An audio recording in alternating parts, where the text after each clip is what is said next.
This is the Patriots Catch-22 podcast with Evan Lazar and Alex Barth. I'm Evan Lazar. Evan Lazar. Hello, everybody. Nailed it. Joined as always by our Barth. That's a fit. That's a match. No risk it, no biscuit.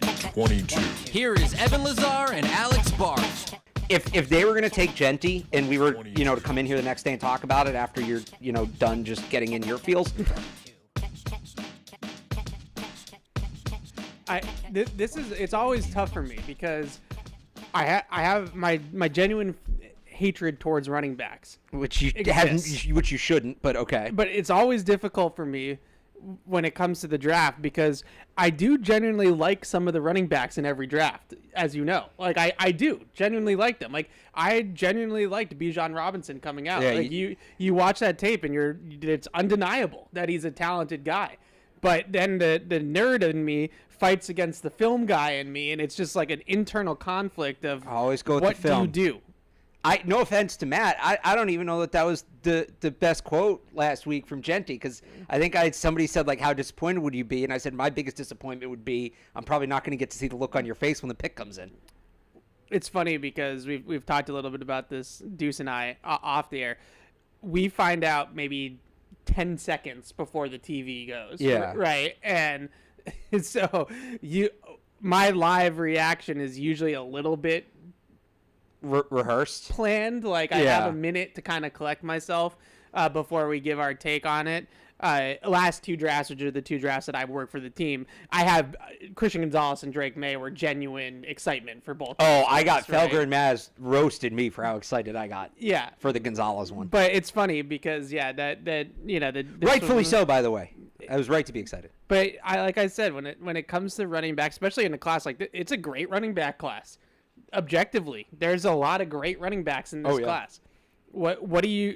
How do you kind of deal with the value of the position? And I have another take about positional value. We'll get to here in a second. But hello, everybody. Welcome in. It's Evan Lazar and Alex Barth, just getting right to it, right off the jump as we typically do. And before we get really into the weeds here, we're going to talk a little bit about the league meetings, all the news that's coming out of the league meetings, Patriots-related news mostly, some Patriots-adjacent stuff that I think is relevant to the Patriots as well, coming out of the league meetings. And I have to poke a little bit fun, I'm sorry. But we're not going to talk about succession plans. We're not going to talk about any of that. If you want that, you're in the wrong place. This is going to be draft talk. This is going to be team building talk about what was said at the owners' meetings and all that good stuff for the next couple of hours. So, hey, Patriots fans, if you want to see Toyota's best offers, including those not seen on TV, go to buyatoyota.com. It's Toyota's official website for deals for the official vehicle of the New England Patriots. Toyota, let's go places. And Bud Light, easy to drink, easy to enjoy. Bud Light, the official beer sponsor of the New England Patriots. All right, everybody. So, in terms of the news coming out of the owners' meetings this week, Alex, I kind of broke it up into a few different bullet points. Yeah. Mike Vrabel's press conference is the meat of this. There's some Patriots adjacent news, like I talked about as well, with Aaron Rodgers and Kirk Cousins and things like that could be related. But I think the biggest takeaway that I had just from listening to Vrabel, listening to some of the things that he had to say, and I know he had some nice things to say about some other prospects, but I kind of came to the conclusion. And when you're picking at 4 overall, you don't need to have a list of 10 guys, right? You need to have a list of 4, right? It's not a situation where they're picking, you're just talking about Christian Gonzalez, where they're picking 15th. So you need to have 15 names that you would be comfortable with or, that were in that range. So when it comes to the 4 guys, I think as it stands today on April 2nd, Travis Hunter, Abdul Carter, are obviously on everybody's list. I think, in terms of that being in the top 4 or 5 picks. I've come to the conclusion that I really feel like Will Campbell and Armontae Membo are the 2 other guys on their list. And it's really just going to kind of come down to, do one of those top 2 guys fall in your lap and you run the card up with Carter or Hunter and you're really happy about that? If not, Vrabel talked a little bit about marrying need with best player available and making sure that hopefully that those 2 things kind of go hand in hand with the pick that you make. And I feel like just listening to them talk about tackle, knowing that they need to address that in the draft, knowing that there are 2 tackles that are probably worthy of going roughly in that range, and we can debate if it's a little high, a little low, whatever, but roughly in that range. I'm just kind of having a tough time going outside the box here and thinking that it could be a Jalen Walker, or it could be a Tyler Warren, or it could be a Tet McMillan even at that pick, when they have a glaring need. They have two guys that sounds like they feel pretty good about in the Membo and Campbell. Now it just kind of comes down to which one do they like better. Yeah, absolutely. And I think even if they get a trade back offer there, right, it doesn't sound like there's going to be a ton of desire to trade up in this draft. So at what point, if you're offered, a 4th-round pick to move back 2 or 3 spots, if you know you want to tackle, what are the odds it's Carter Membo 4-5? Right. Or 4-5-6 or whatever, right? At that point, you just take your guy. So it does feel like that's the group. He was very complimentary of Tyler Warren. There is still the Ashton Genty best player available thing.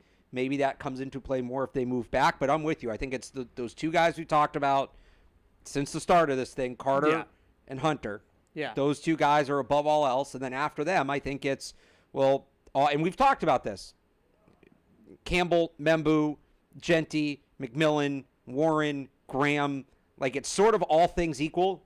They all have sort of a glaring question. So if it's all things equal, what's the most obvious tiebreaker? And it should be need. Yeah. And then you get to the tackle position, and then it just comes down to they both played in the SEC, and Vrabel was praised both of them on Monday. They said they played in the SEC. You see what they did. It comes down to, what do you want to take the gamble on? The guy who doesn't have the ideal measurables, or the guy who's going to be moving positions. Right. There's limited examples of success for both in the NFL right now.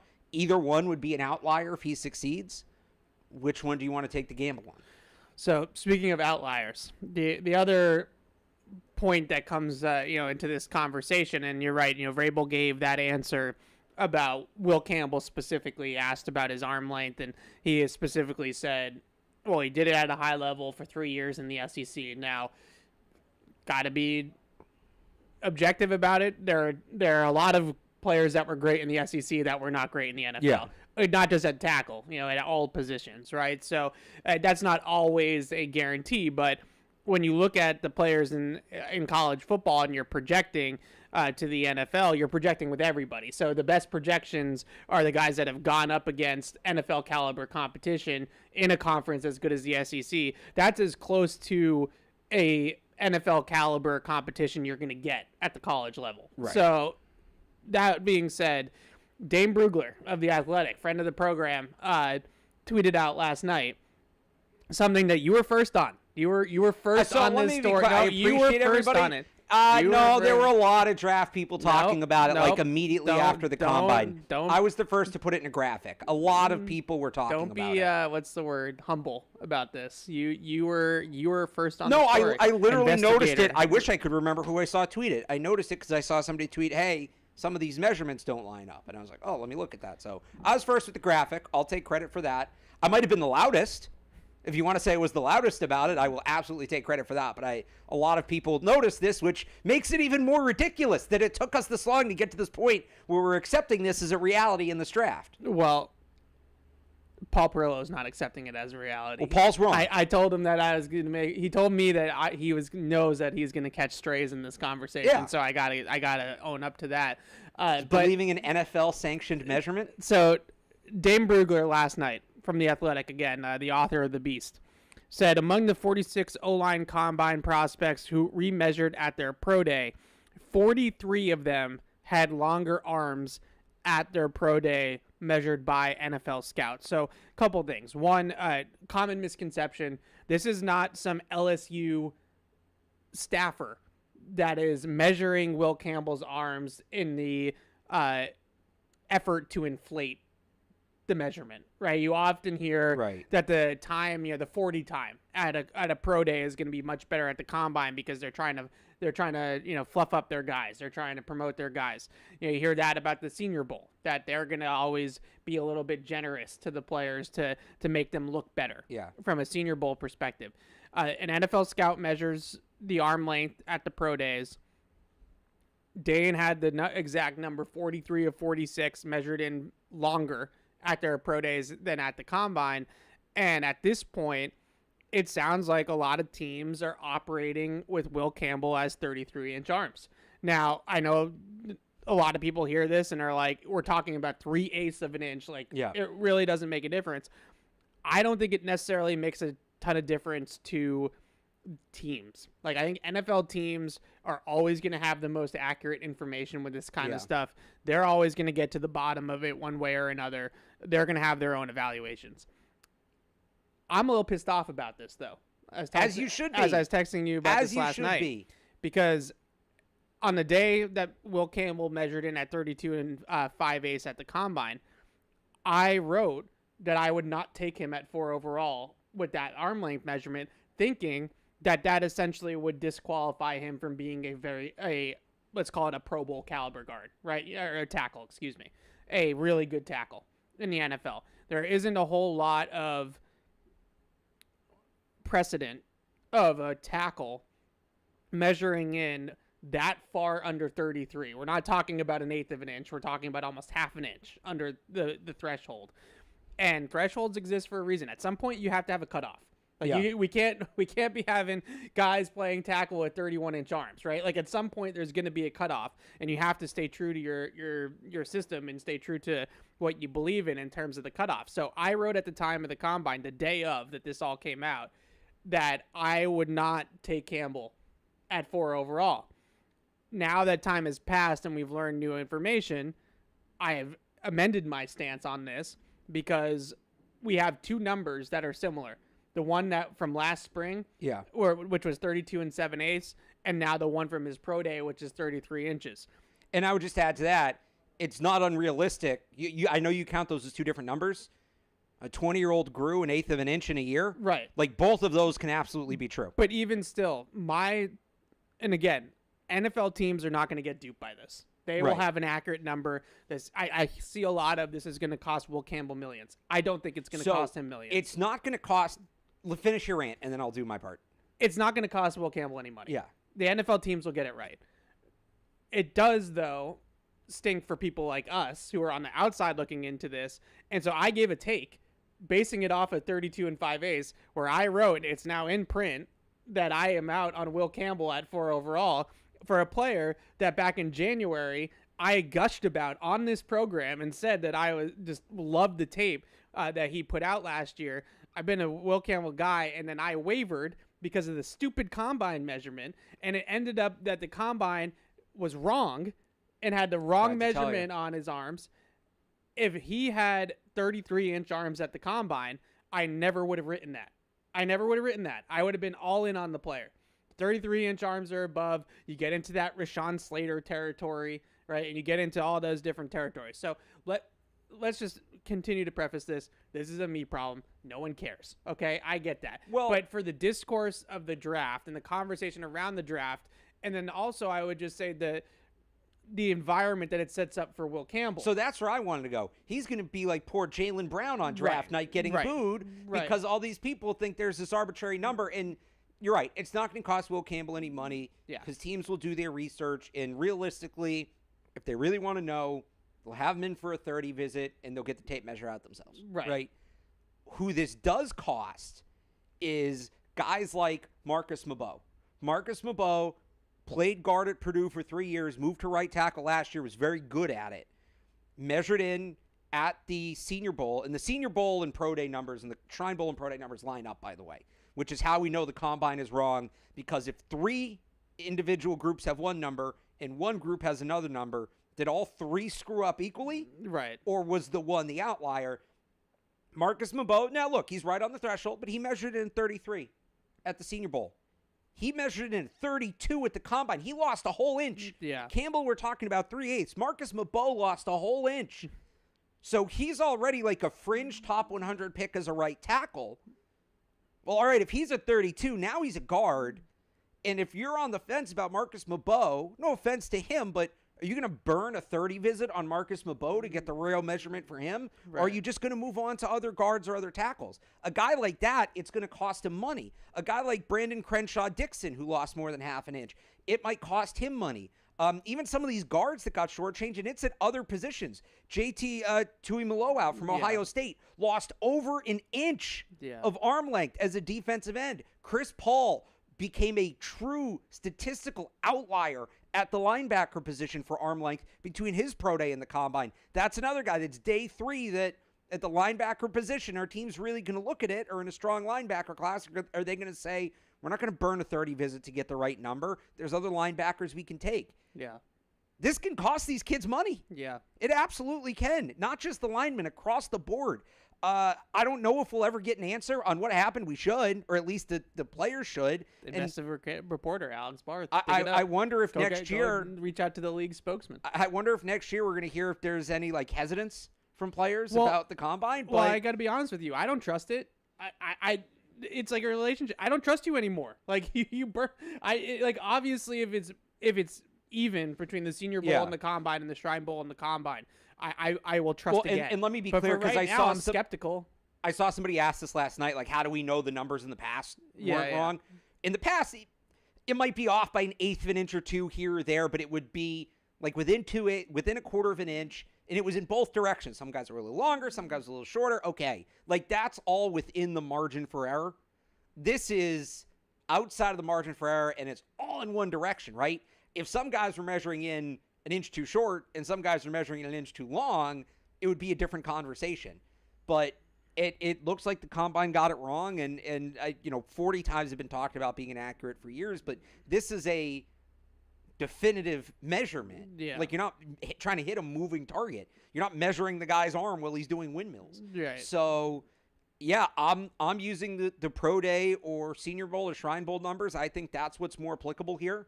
I would encourage everybody else to do the same. Obviously, what you want to do, that's your prerogative. Don't let your affinity or dislike of certain prospects dictate that. If you don't like Will Campbell, you can not like Will Campbell with 33-inch arms just as much as you can not like him with 32 and 5/8-inch arms. That's fine. If you don't like him based on the tape, we disagree, but that's draft season. We disagree on that. If you're going to say, well, no, I'm using the combine number because I want to be right about Will Campbell, or I want to be right about Marcus Membo, or I want to be right about any of these other guys, now you're just allowing the players you like to dictate your beliefs when it should be the other way around. What you look for, what you like in players, that should dictate the players you like. So it's unfortunate this happened, but I was trying to tell you guys. It was wrong. Campbell comes in at 33 inches.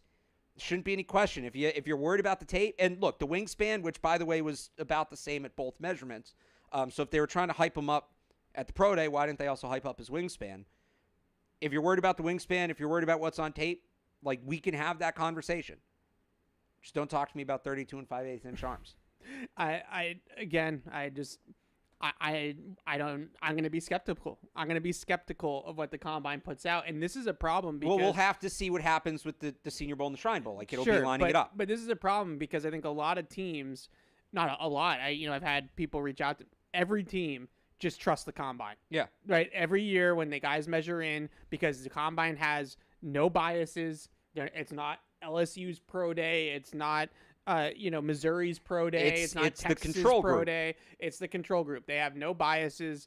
They have no skin in the game to inflate numbers or mess with numbers or whatever. So that is the most accurate number, and teams for years and years and years have always just trusted the numbers out of Indianapolis. They haven't even thought twice about it. They just trust the numbers out of Indianapolis. Well, there was never any reason not to trust it, I guess. Sure. So I don't fault them for that. But this year, there's a reason not to trust it. There's a reason not to trust it. And Dane, is his reporting. He mentioned that teams that he's spoken to, not all 32, but teams that he's spoken to are using the Pro Day numbers. They are using Will Campbell has 33-inch arms.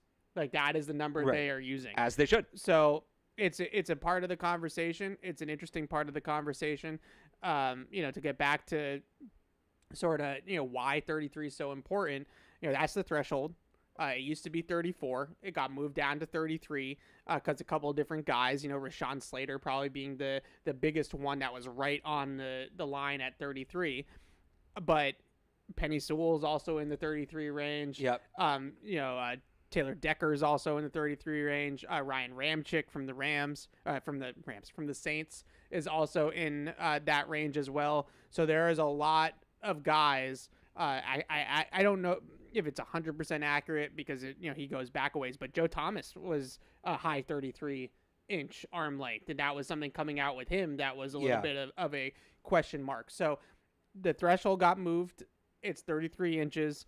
There are quite a few left tackles that played Pro Bowl caliber left tackle with 33 inch in a fraction of an inch arms. So when you get to 33, the ceiling for a guy like Will Campbell at tackle now feels a lot higher, or not a lot, but a little bit higher, because you'd think that okay, now we can coach around some of these arm length deficiencies, and maybe we can fix some of the technique that led to some of the things that we see on tape where he's not as good. So, that's where we're at. If there's one silver lining in it, that press conference he gave at his pro day. Yeah.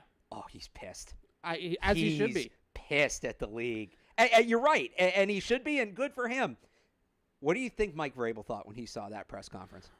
Well, we've said all along with Will Campbell that he's a Vrabel guy. Yeah, but that was another his character, his makeup, and I understand that some people roll their eyes at that. Just give me the talent. This is a talented kid, right? And one of the things that I've sort of gravitated towards more in the draft in recent years is young breakouts, guys that were truly big on this. Young breakout players. Because when you talk about ceiling and when you talk about potential, this is in any sport, really. Like the NBA, it's the same. Draft process is the same way. The younger the player was when they broke out usually signals the higher the player's ceiling is. So, just recent examples like Christian Gonzalez and Drake May were both young breakout players, right? They were underclassmen. They were, stars as underclassmen. Yeah. Drake May's big season was his sophomore season at North Carolina. Will Campbell has been a young breakout player. There's tape of him 2 years ago against like Jared Verse in Florida State, right? Like we're talking about him playing left tackle for Jaden Daniels as well as Nessmeyer and playing last year at LSU. So I'm big on that. I think it's important. Travis Hunter checks that box too as well, but there are a lot of prospects, especially with NIL and COVID, and there's still remnants of that, that are older, that have been in college football 4, 5, 6 years. Tyler Warren being an example. Yeah, Tyler Warren's one. He's on the older side. So that's where we're at right now with Will Campbell. The other things I just wanted to... You got one more thing? Well, kind of along those lines, and, Vrabel sort of hyping up Campbell on Monday, also hyped up Armontae Membo, and you mentioned the young breakout thing. This is a guy that was, as a recruit, viewed as a guard, wins the starting right tackle job. He's a true freshman year at Missouri, never gave it up. Vrabel sounded confident Membo could make the switch, too, from right to left. So where are you at with Armontae Membo at this point? Well, there's a couple of things with Membo. The switch, I did that deep dive. I forgot one, and somebody on Twitter pointed it out, so I appreciate it. But my data didn't go back far enough for Tyron Smith. Right? Called the last 10 years. So I was looking at the last 10 years. Tyron Smith at USC was a right tackle. So he moved to left tackle in Dallas, probably going to go into the Pro Football Hall of Fame. But there was a year in between where he played right tackle at the NFL. Right? Was there? I don't. He might have started at right tackle. in Dallas. I don't think he was at left tackle right away because they had somebody. I'll look it up. But, so Tyron Smith, Wirfs went right. Well, Wirfs did the same thing. He started at right in Tampa and then moved to left. So Tyron Smith, Tristan Wirfs are the top tier, right? Yeah. Both all pro caliber players going from right to left from college to the pros. Jedrick Wills is sort of like a nice floor. They had Doug Free, by the way, at left tackle. It's sort of a nice floor, right? Like Jedrick Wills was a solid player for Cleveland for a couple of years until he got injuries started to catch up to him and things like that. He was a college right tackle, left tackle in the NFL. So there are examples, but it's 3 examples over the span of 15 plus years that you can really come up with of guys that have done it and stuck on the left side. Last year, a couple teams tried it. Talise Fugawa in Chicago. J.C. Latham. In New Orleans. Is he in New Orleans? Fuaga? Yeah, why did I say Chicago? I don't know. Oh, New Orleans. Yeah. Now I lost my train of thought. J.C. Latham. J.C. Latham in Tennessee, right? And there's one more. I have it written down. I'll look it up. But the point being, Latham is already back at right tackle. They signed Dan Moore Jr. They gave Dan Moore Jr. a terrible contract in order to be able to do that, too. Yeah, he's already back at right tackle. I don't know what the other one was Tyler Guyton with the Dallas Cowboys. So Tyler Guyton had an up and down year. Was starting for a little bit, was benched, was starting again, right? Like they kind of had him in and out of the lineup a little bit. He was a right tackle at Oklahoma and then got moved to left tackle with Dallas last year. I remember this with Guyton particularly because he was at the Senior Bowl. Yeah. And I was there. And they had him working out a lot at the left side because he has tackle feet. He's got tackle height, tackle length, tackle size. So everybody wanted to see if he could play left. And he struggled a little bit, I thought, at the Senior Bowl trying to make the change from right to left.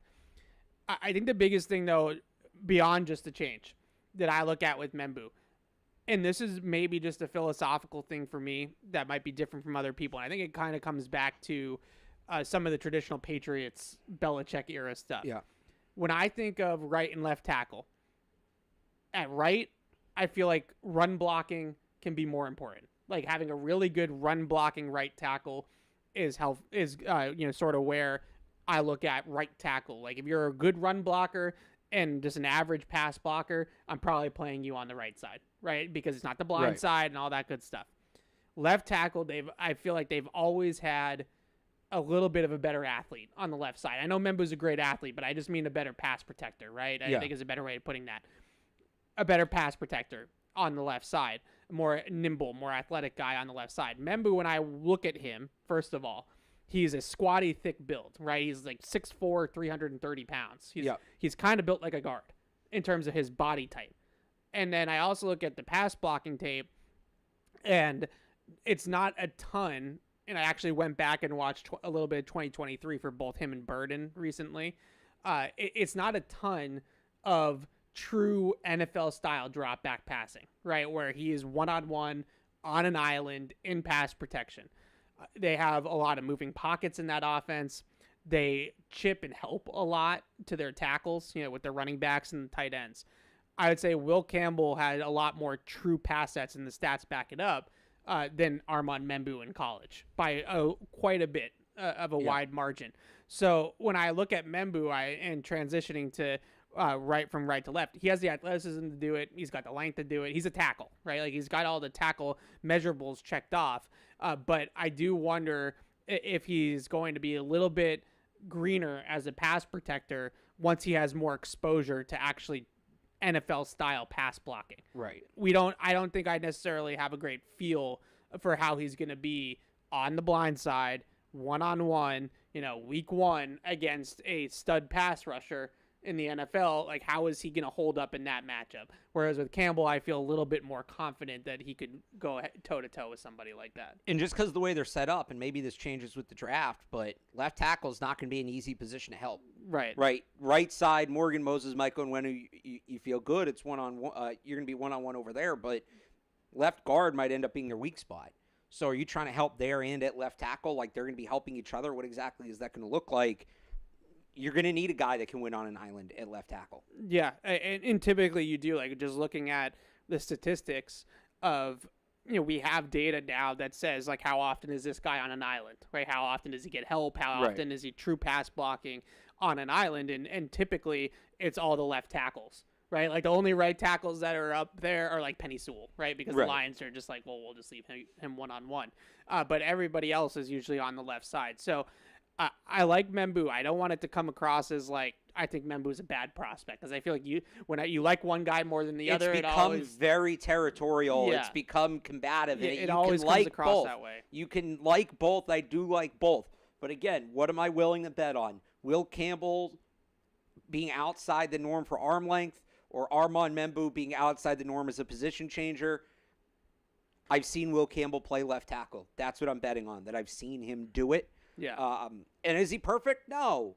There's no perfect prospects. I really haven't had to use that line that much this year because I think everybody knows that's the case. Yeah. But, like, especially in this draft, like, all right, we're betting on his size versus where else are we going? Again, the position change or Tet McMillan's speed, or can you really build the whole thing around a running back with Genty or Tyler Warren being an older, late breakout player? Yeah. Like, you got to take a shot somewhere. Yeah. And that's where I'm willing to, all things considered, that's where I'm willing to take the shot. Yes. Unless, of course, Carter and Hunter are there. So that's that. I don't, we spend a ton of time on this. So We should just get like a little like piece of paper with a sign that says like, unless Carter and Hunter, or if Carter and Hunter are off the board. Yeah. Instead of having to put that qualifier, just hold it up every time we're giving a take where that applies. Would save a lot of time. Yeah. I just keep coming back to, and again, I know it's probably old school, and I probably need to let it go.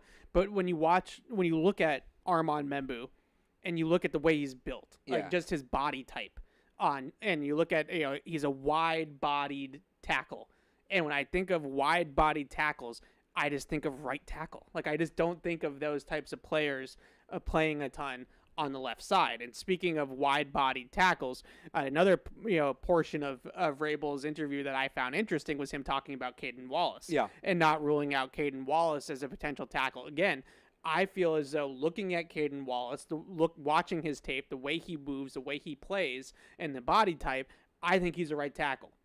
And not just because he played right tackle in college, but just he looks like a right tackle.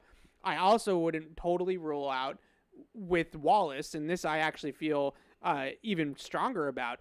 I'm not ruling out moving him inside to guard, because there's a really good track record, and we've talked about this in the past with Campbell. There's a really good track record of college tackles moving to guard in the NFL and being very good guards, right? Zach Martin, Brandon Sheriff, Joe Tooney, Elijah Vera Tucker. Like, there's a really long list of that. So if you move Caedan Wallace inside to guard, where now he's going to be an athletic guard and probably a high-level pass-protecting guard, I like the idea that left guard is wide open. There's a wide-open competition. So the way I look at it right now with Wallace, it sounds like they're probably going to hope that Wallace can be the swing tackle this year.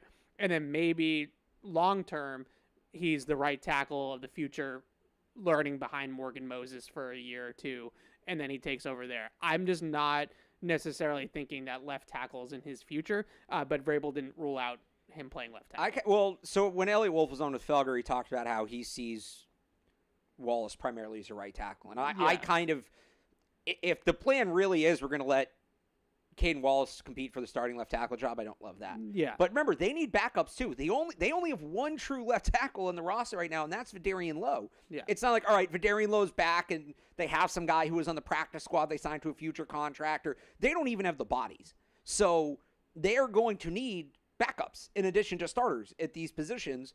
And we saw Vidarian Lowe on the right side in 2023. It doesn't work. He is purely a left tackle. That is his position, period, full stop. So if you are going to carry him as your backup left tackle, you now also have to have a backup right tackle. Yeah. Whereas if you can cross-train Caedan Wallace enough that he can be a swing tackle, and maybe he's not great at left, but if you have to have him start a game or two, you can get by, right? Well, now you have the option where you don't need to carry Vidarian Lowe, and that opens up a roster spot somewhere else. Yeah. So I think ideally they'd like Wallace to be comfortable enough at both tackle spots that they don't have to keep 4 tackles on the roster. He's basically competing with Vidarian Lowe for the backup left tackle spot, is how I read that. And then eventually, like you said, he can become the starting right tackle down the road. I'm not against him at trying him at guard either. I would try him everywhere. He's probably a little too big to be a center, but get him familiar in as many spots as possible. I wonder what, like, now you're having a lot of bodies there. You're going to draft a rookie, and you need to make sure you have the reps. But developing him as a swing tackle makes sense, because even if they draft Will Campbell, and it's Will Campbell at left tackle, or Armontae Membo, either one, right? If you draft either of those guys or Ariante Ursary later on, okay, this is going to be our starting left tackle. We're putting him in place.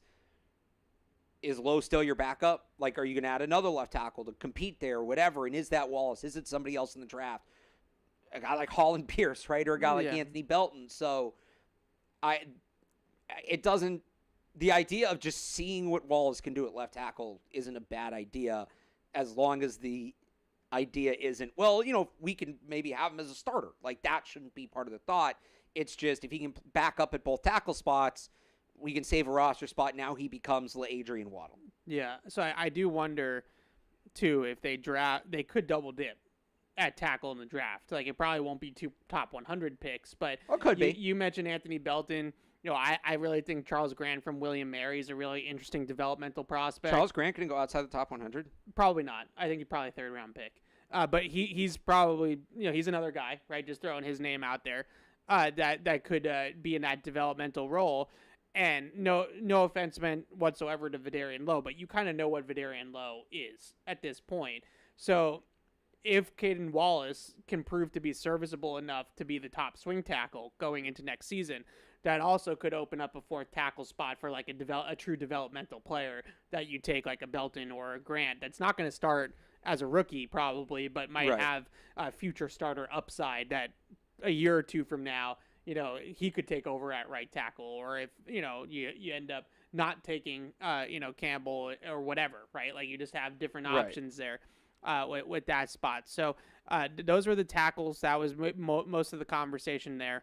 A couple of other tidbits, just picking up from some of the press conferences here. Mike Vrabel came out and said they're drafting a running back. He came out and said it's something that we'd like to do. One of my favorite parts, and I know it's the least talked about part of the press conference for Mr. Kraft, but one of my favorite parts about Mr. Kraft's press conference was him off the cuff just rattling off offensive line, receiver, and running back as like 3 things he'd like to see the team do. I wonder who told him that, right? But even more specifically, Mr. Kraft said speed running back. There goes the Ollie Gordon dream. So I wrote down a few names here that I think fit that mold, right? Both, I think Ohio State guys are speed running backs in my mind. They're just good running backs. But they can do everything. But I think they're speed guys. I think they both have explosive gears. Maybe Henderson more so than Judkins, but I think both of those guys are explosive dudes. Dylan Sampson from Tennessee is starting to make a lot of arrows pointed in that direction. Yeah, that one. Yeah. Just really explosive, really good one-cut ability. Just a really dynamite running back. In terms of that mold, he'd right? be complementary to what Stevenson gives. It makes a lot of sense. Tootin from Virginia Tech. Yeah. Right, speed back. I still worry about the fumbles. Yeah, he has a lot of fumbles, but he has a ton of big plays on his tape. A ton of big plays. R.J. Harvey from UCF, I think, is another one. Yeah. That's in that mold. I kind of looked at Dylan Sampson as like day 2, and then R.J. Harvey is kind of like the 4th round version of Dylan Sampson. Jaden Blue from Texas. Another fumbles guy, but yep. Just explosive. And Smith, the kid from SMU. Brashard Smith. Brashard Smith, yeah. Converted receiver. Another fast guy. So those are just a couple of names that I came up with speed running back. But how happy are you to hear that they're all in on the running back? They should. I wonder if, again, is Robert Kraft using speed back in that like 3rd down back sense?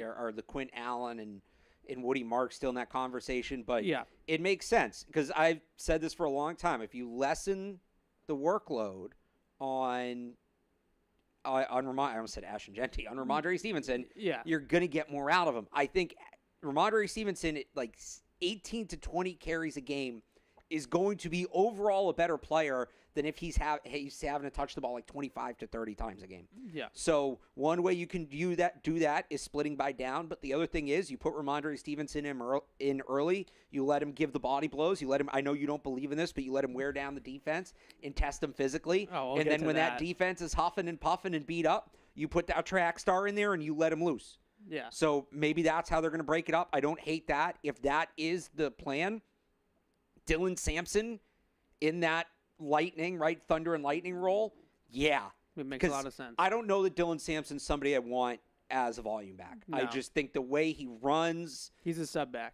Right. He's not a receiving back, he's a sub back. Yeah. So you know how we always do Antoine Smith, Kevin Falk, LeGarrette Blount, James White, and then we always kind of have to put Dion Lewis in that other third thing. Yeah. Yeah, he's more I'd put Tutton in this as well, Tutton in this as well.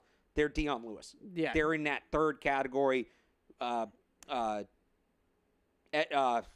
Tennessee.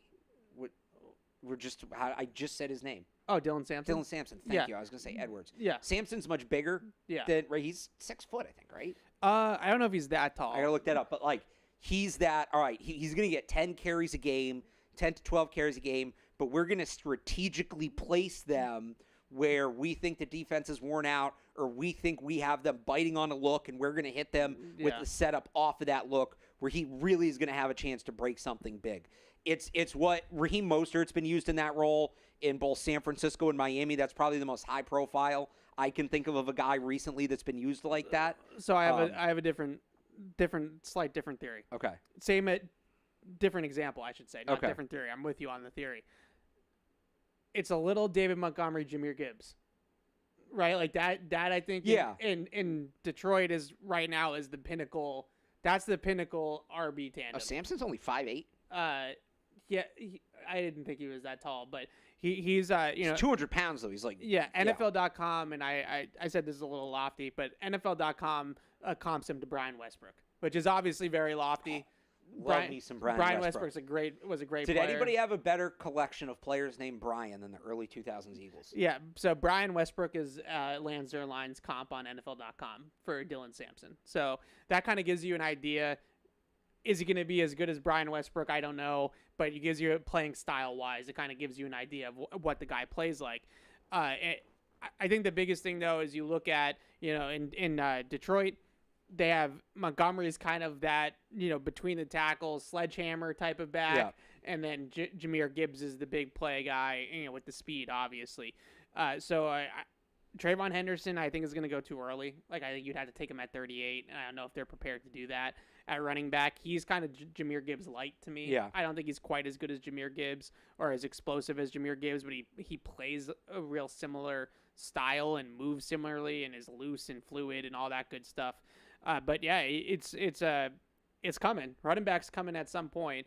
Mr. Kraft's comments with speed back would probably rule out Devin Neal, Ollie Gordon, Damian Martinez. Yeah, like those types of guys. I'm not going to, but based off of that comment alone, reading it, they could also add both. I mean, at face value. Would you be surprised they take 2 running backs in this draft? A little. I mean, maybe in like one of those 7th round picks as a running back. That's what I'm saying. Yeah, but if they added like Dylan Sampson and then went back later and got who are like the power backs late, or if they even like Dylan Sampson, like Donovan Edwards. Well, that's the thing though, is like if you look at the backs and the late guys, like there's not a ton. Oh, what's his name from Clemson? Phil Maffa. Okay, yeah, it could be him. But like when we get late, like I'm thinking, well, you know, like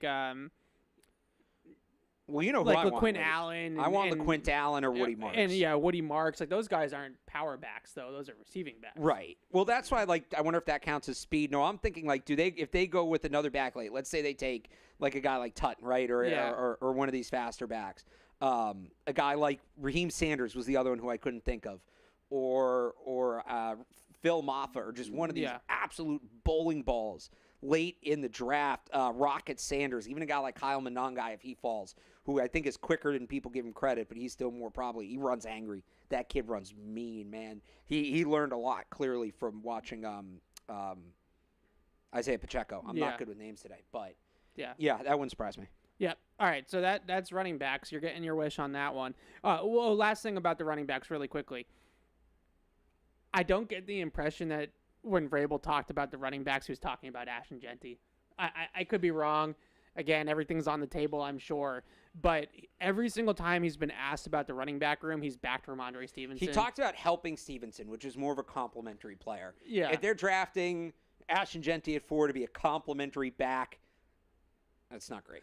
Every time he talks about running backs or has been asked about running backs going all the way back to the combine, Vrabel has made a point to talk about the fumbling with Stevenson and how they're going to fix that. Yeah. And how he feels confident that they're going to fix it. He's gone as far as putting some of the blame on the blocking and some of what was going on around him last year too. And I know people here are like, well, it's not the running back's fault that he fumbled. How is that true? Well, when they got 6 guys hanging all over you, right, and pulling at the ball all the time because you're always in a cloud of dust, and every single time you touch the ball. That's sort of what Vrabel's talking about when he says that it's not always the running back's fault when those types of situations happen. So you're trying to break tackles, you're trying to make plays. You got 3 guys hanging all over you, and you fumble the ball. Right, that's what.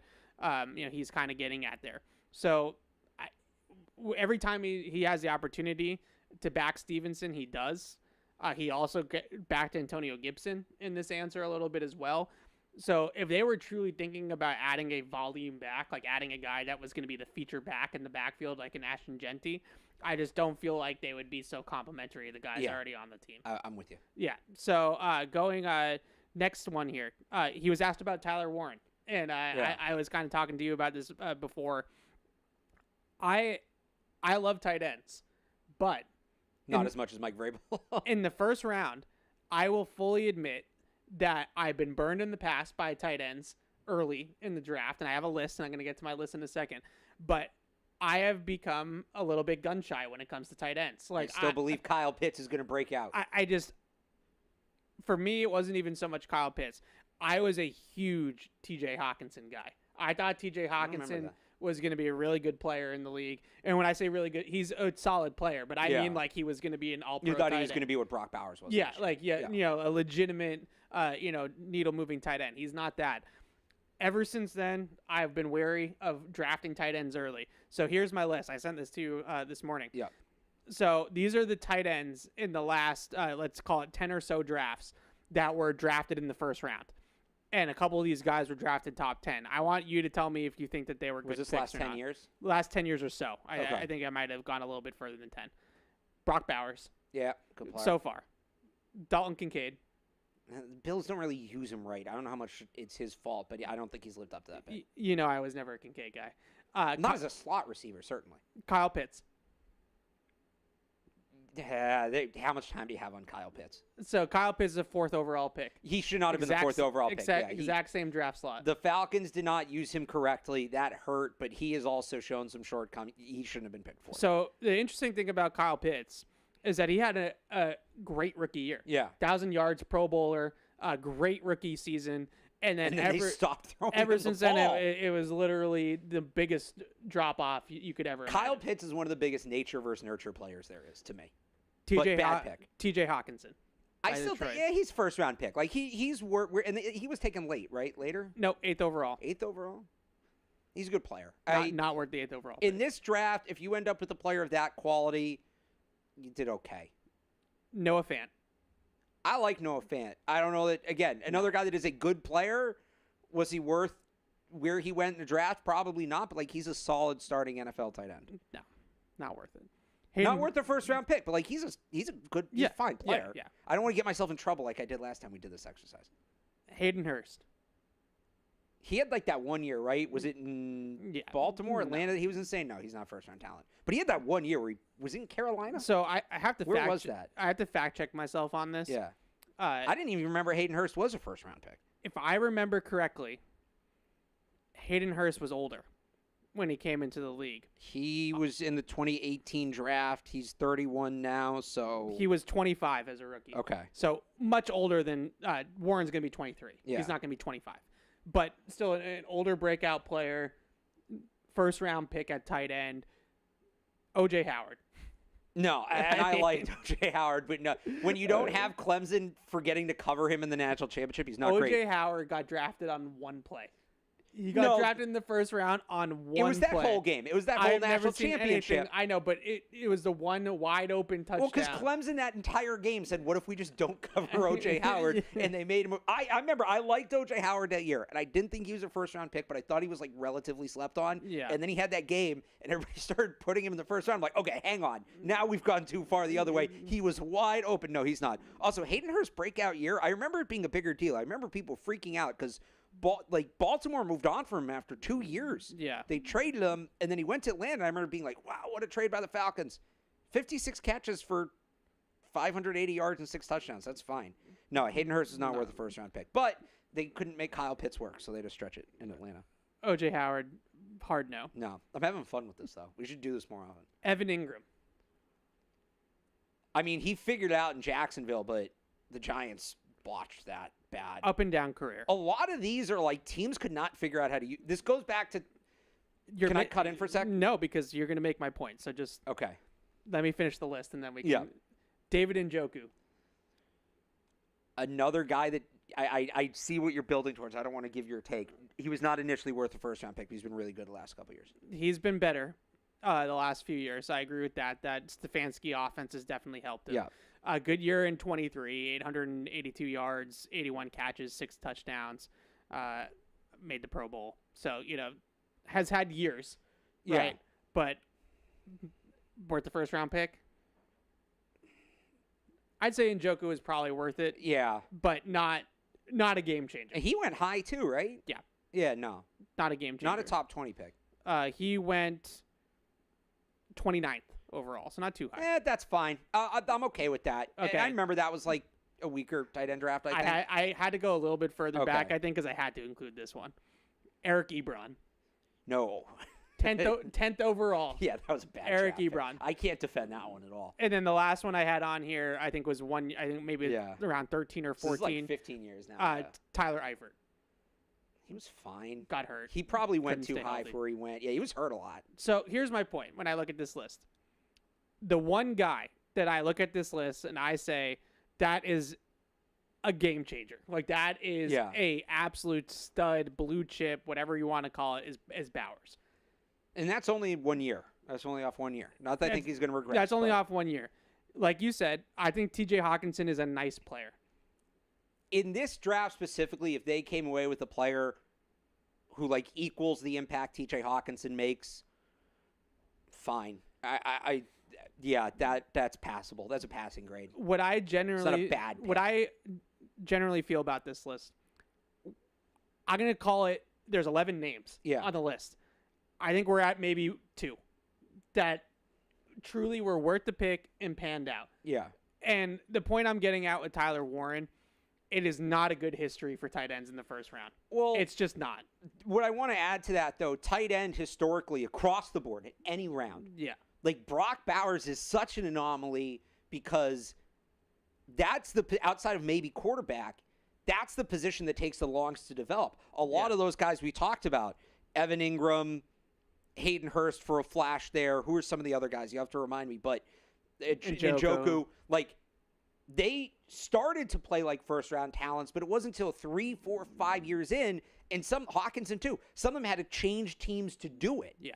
So that's another thing about that position. Like if you draft a tight end, you have to be patient because tight ends it's a lost art in the college game. Teams outside of Tyler Warren, teams don't use tight ends. They don't throw to tight ends. When they do, it's generally a pretty limited route tree, pretty limited sample size. Teams are not creative with the tight end position in college, whereas in the NFL right now, the tight end is as multiple a position as it's ever been. Yeah. That's why, part of the reason why me and I think some other people are so high on Tyler Warren, he's one of the few guys in recent years, not just this year, that played tight end in college the way he's going to play the position in the NFL. That doesn't really happen.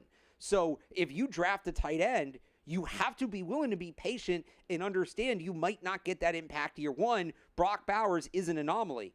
To just bring this back to the Patriots, and I don't know, this is kind of a side point to your point. This is why they should draft a tight end this year, because Hunter Henry and Austin Hooper have that position held down right now. Tight end is going to be in need in 2 or 3 years.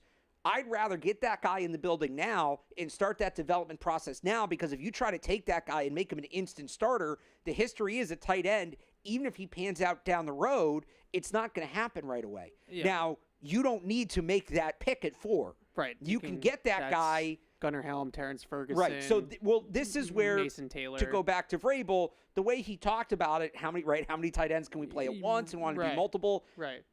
I kind of wrote it off that short of blocking, there weren't going to be a ton of snaps available for a rookie tight end in New England. And to me, unless you're going to take a right tackle to step in for Morgan Moses, your picks at 4, 38, 69, and 77, those are guys that need to be playing this year. They need to be playing at least a regular rotational role, if not more. If you take Mason Taylor at 77, how much is he really going to play?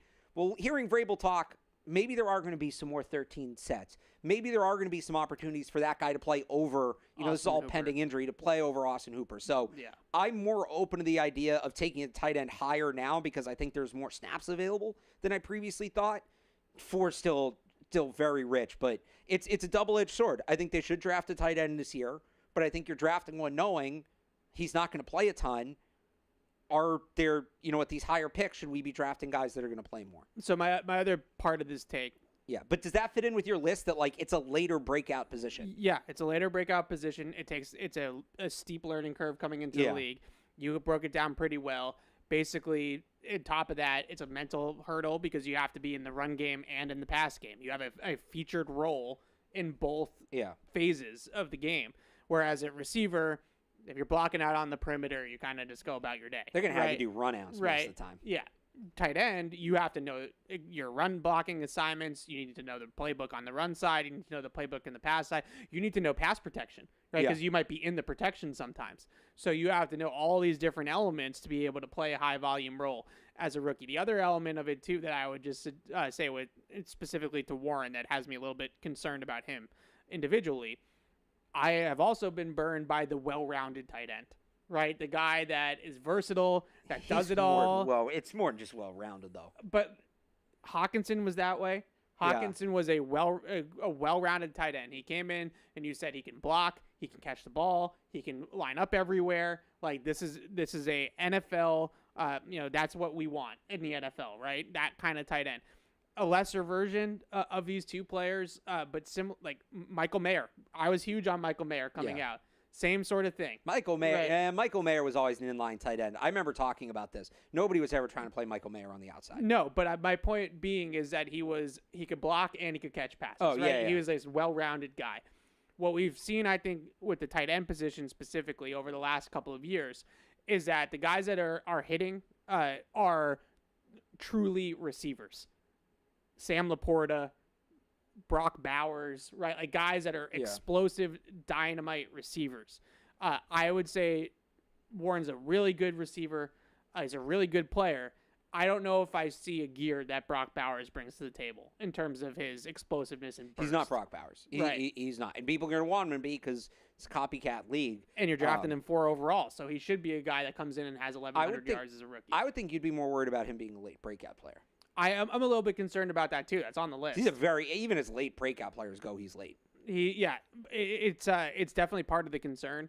But I just look at his receiving tape specifically, and it's a lot of I'm just bigger, stronger than you, and I'm just going to muscle you off the ball, right? I'm going to push you out of the way, and I'm going to get targeted on this contest. Like he had that catch, I think it was against Texas, where the guy's like draping all over him, and he just caught it through contact. Yeah. It's like that's a great catch. But the coverage he's wearing coverage, right? Like the guy's on his back. Like it's just tight coverage. So I look at these tight ends now a little bit differently because I've been burned in the past. I'm not trying to crap all over Tyler Warren. I know that's how it's going to come across. You're just crapping on tight ends as a whole. But 4 overall is just too rich for me. It's just too rich for me for that kind of player. I think I would be more inclined if it was like Brock Bowers 2.0. Now, Colson Loveland's probably the closest thing to that, but he had the injury and the lack of sample size and all that stuff, so he wasn't even quite Brock Bowers either. But that's Tyler Warren. I just don't see it happening. I don't see the alignment. We're talking about need, value, all that kind of stuff sort of aligning for them to make a pick at 4 overall. I just don't necessarily see it with Tyler Warren being the best option there. As they're talking about it on your station. Yeah, I was going to say, I looked up the Zolak and Bertrand feed. They're showing Tyler Warren highlights. It's like, we're in sync. He's a great player. That's a good block right there. I highlighted that block when we did the thing. I'm surprised you highlighted a play against Boise State. Did our breakdown. There's some breakaway speed. He's a very good player. I worry about the history of tight ends. I worry about his age. I just worry about a lot of those different types of things. I'm not saying he's not going to be good in the NFL. I'm just saying I don't think he's the right pick for the Patriots. I'm not worried about his floor. I actually feel pretty good that he's going to be a good player in the NFL. I do too. I just don't think it's the right that he's going to be a great player in the NFL. That's where I'm at. Like, I think how much better is – and he's good. He's good. Is he going to get much better than he is right now? That's what I wonder. What he is right now is a solid starting tight end. Yeah. And he's actually a guy that might be immune to that whole late breakout thing for tight ends because he's older. But that's where I'm like, just get a guy later. Redshirt him for a year. Not really redshirt him, let him play. And then that's why I think like a guy like Mitchell Evans makes so much sense. Yeah. Early on day 3. Because if they removed from the injury. Right. If they drafted Mitchell Evans, Evan, is he their best blocking tight end the second he steps on the field? He'd be a good tight. Yeah, he'd be a good blocker. So he's going to have a role year 1 blocking. and then he's going to get to grow and learn from two great receiving tight ends and two great guys to learn from, veterans, in Henry and Austin Hooper. Yeah. And then in a year or two, when it's time to turn the position over, he's already been playing and he has some experience, and now you get him full go. Like, that is such a perfect development plan to me, Mitchell Evans. Like, that really is. There's other guys I like too. I would just say that's the guy I really want for them. I like that pick too on day 3. I wonder where exactly Gunnar Helm falls in this draft. I know that he has reasons for why he ran so poorly he had like an ankle thing. Guys need to stop doing that. Kayshawn Boutte did it too. Yeah. Stop running the 40 on sprained ankles. But I just wonder where it's a deep class. There's a lot of defensive talent in the class too, running back talent, going to push some of these guys down potentially. Like if Gunnar Helm were to fall to the 4th round, I definitely would entertain that. Well, he's another late breakout guy. Well, he had Jatavian Sanders in front of him at Texas. That's the one where I got burned at tight end. I thought Jatavian Sanders was going to be sick. Yeah, I thought he was a good player. Where are you at? Just while we're on tight ends. Yeah. Where are you at with Bryson Nesbitt? There's not been nearly as much Bryson Nesbitt 7th round this draft as I thought. Like, you think he's that low? Yeah, he didn't run very well. He's kind of a finesse player, but he's got a great rapport with Drake May. He's a seam runner. Like, I think he still can do that sort of thing. Good red zone feel to him as well on that Drake May tape. So I think that he's potentially an NFL player. I just wouldn't use a super high draft pick on him. He's also really light. I want to ask you one more. Where are you at with Armontae Gadsden? Remind me where he went to school? Syracuse. I haven't watched him yet. I still have to do some of those deeper tight ends. A couple of the guys that stood out to me, though, the kid from Alabama can block. CJ Drip? Yeah. Yeah, he's not bad. Yeah, but you know who I want. But he's a true blocking tight end. But he can block. I think if they're going to go true blocking tight end, so Drip's like a 6th, 7th round pick. Yeah. You have all those 7ths. Can you move up a little bit, or maybe you move down, you end up with a pick in the 5th. I like Jackson Hawes from Georgia Tech. That kid's mean. That kid's a bully. He from Clemson, Dwayne Allen. Yeah. Like, I don't know how they might throw him the ball. He might be here 4 years. They might throw him the ball 5 times. Yeah. But he's going to contribute in a run game. I'll tell you that much right now. You should watch Gadsden. He converted wide receiver. Very fascinating player. He can do some more things than Nesbitt, but he also does some of the things Nesbitt does well. So if the Patriots want to get Drake May a player like Nesbitt, who he succeeded with, but maybe they're not sold on Nesbitt, I wonder if Armontae Gadsden could be that guy. Yeah, so I have to get to some of the deeper tight ends. I've been doing some defense positions that I haven't done, which we can talk about here in the second hour. Some recency bias guys with that. Just really quickly, I know that I want to get to the emails and the calls. So a couple other things real fast. Christian Barmore sounds like trending in the right direction at this point, and nothing against Christian Barmore whatsoever. This is a hope for the best, expect the worst kind of thing to me. If he's there, fantastic. Prepare for the worst. What did I say? Expect. Oh, prepare. Sorry. If he's there, fantastic. But I do think they need to add a player, not in the first round necessarily, but a player like him that can fill that role in case he's not a go, or at least a full go. Yeah. That's with Barmore.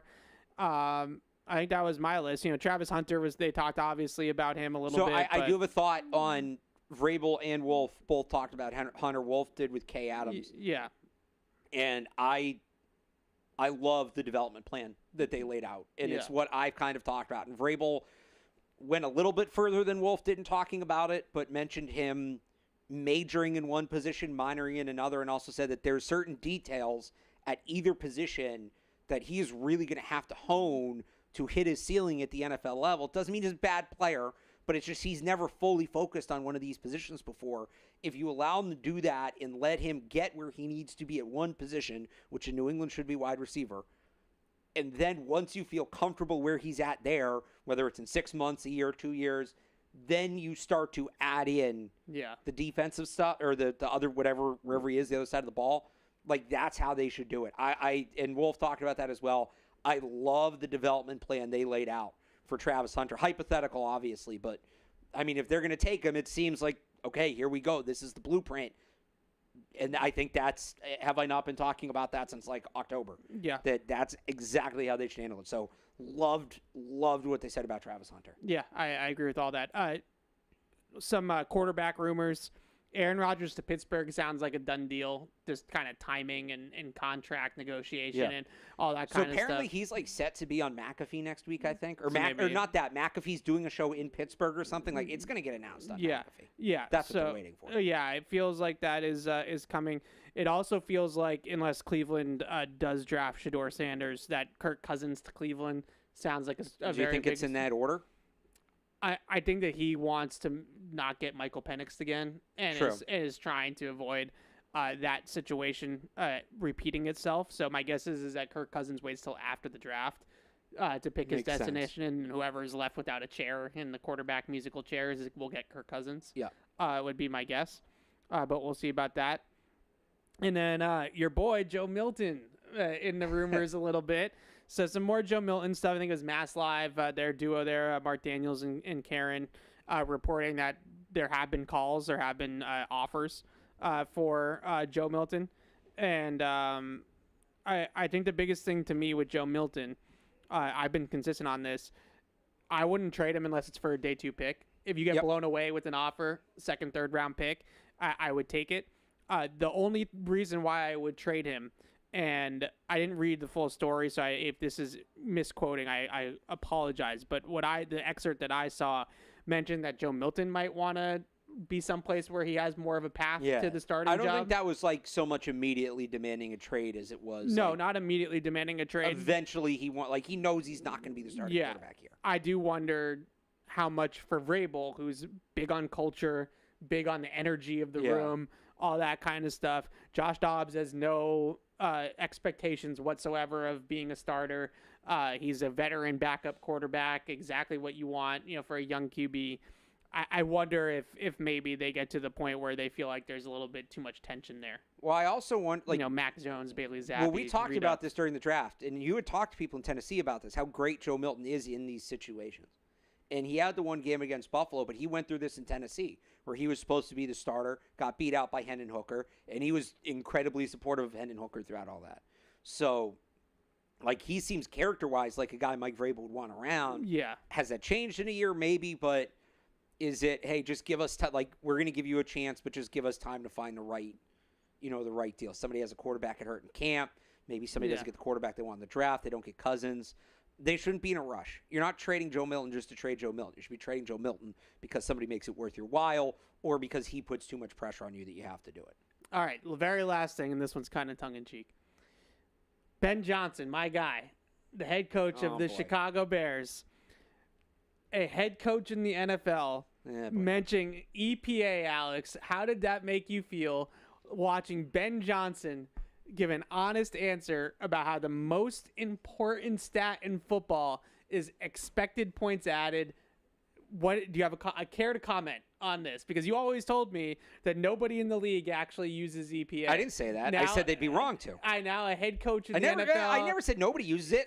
Now a head coach in the NFL at the league meetings is saying that the most important stat in football is expected points added on pass attempts. Passing EPA is the most important. You win 80% of the games. The team with the higher passing EPA wins 80% of the time. So everybody's goal should be passing efficiency. That doesn't, let's make sure everybody understands, that doesn't mean passing volume. There's a difference. It doesn't mean throw it 50 times, right? It means how being many the of those most teams, efficient passing team. What was the Patriots EPA when they threw the ball, passing EPA when they threw the ball 3 times and beat the Bills in Buffalo? Wasn't good. It wasn't? No. So that was they had what, 1 completion? How would it have been good? I don't know how this made-up stat works. You tell me when it's on the scoreboard, and I'll tell you that it matters. Okay. And I hope Bears fans are ready. 80% of the time. I hope Bears fans are ready for the inevitable. They lose a big game in heartbreaking fashion, and Ben Johnson gets asked what he would have changed, and he says, well, our EPA was good, so we just need to keep doing it that way. Well, if it's a playoff game, you don't get to keep doing it that way because your season's over. The only coach who can get away with that technique, there's one coach that answers questions that way. There's one question. Know it, love it. There's one coach that you're going to like this. There's one coach that answers questions that way and can get away with it. And that's Joe Mazzulla. When he goes up there when the Celtics lose and says, well, we liked our look, so we'll just keep. Well, he also has, the Bears aren't exactly the Celtics roster-wise, I don't know if it's going to be successful. I don't know if Ben Johnson's going to have the talent. I don't know if they're going to, to your point. I don't know. if he's going to be successful in Chicago. But the exact name I was going to bring up, I was going to cross sports, and I was going to bring up Joe Mazzulla, who is a big believer in expected outcomes, right? Like in terms of shots. Joe Mazzulla is also a big believer in having 2 of the top 10 players in the league on his roster. I'm not disagreeing. All I'm telling you is that these people believe you can make any philosophy work with Jason Tatum, Jaylen Brown, Kristaps Porzingis, Derek White, Drew Holiday. Who am I leaving off there? And Big Al, Peyton Pritchard. Porzingis. I said Porzingis. Oh. I thought I said him. All I am telling you is that we live in we live in an expected. We live I had to get the third string center. We live in an expected world right now. We don't. We live in reality. We live in the reality world. That was loud. We live in the reality world. That's the whole point. There you go. We don't live in the expected world. We live in the reality world. Did you win the game or not? Did the shot go in or not? Did you complete the pass or not? You can't sit there after the game that you lose and say, well, no, that pass, according to the math, that pass should have been completed, so we're fine. It wasn't. Why? Figure it out. Fix it. Don't just say the numbers will fix themselves. Because it's so ridiculous. It's not ridiculous. Taking everything that's great about sports and shoving it in the closet. If you stick to your process, right, and you do what you do it over and over again, and you stick to it, and you're consistent with it. The whole point of it is that eventually, if you are shooting a bunch of threes, but a bunch of them are open, they will eventually go in. And if you have good shooters, one night, good shooters is a big if. But one off night in March might happen.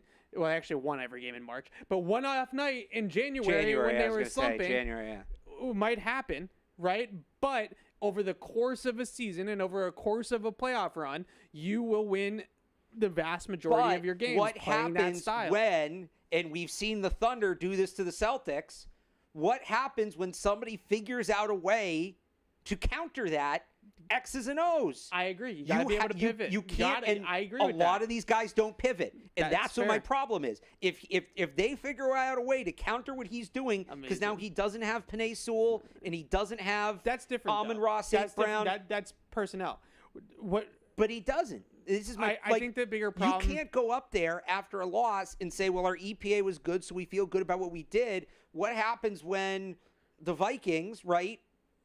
Did Brian Flores get hired? Why can't I remember that? He's the defensive coordinator of the Vikings. What happens when Brian Flores, who's like an actual good football coach, goes up there and comes up with the scheme that counters the strategy. Right, I know you are. The strategy that Ben Johnson thinks is a good EPA. Okay, but what happens when is he going to just go up there and be like, well, no, the EPA still works. We're not going to change anything? So the difference is, in this scenario with football specifically, that I think makes it different than basketball.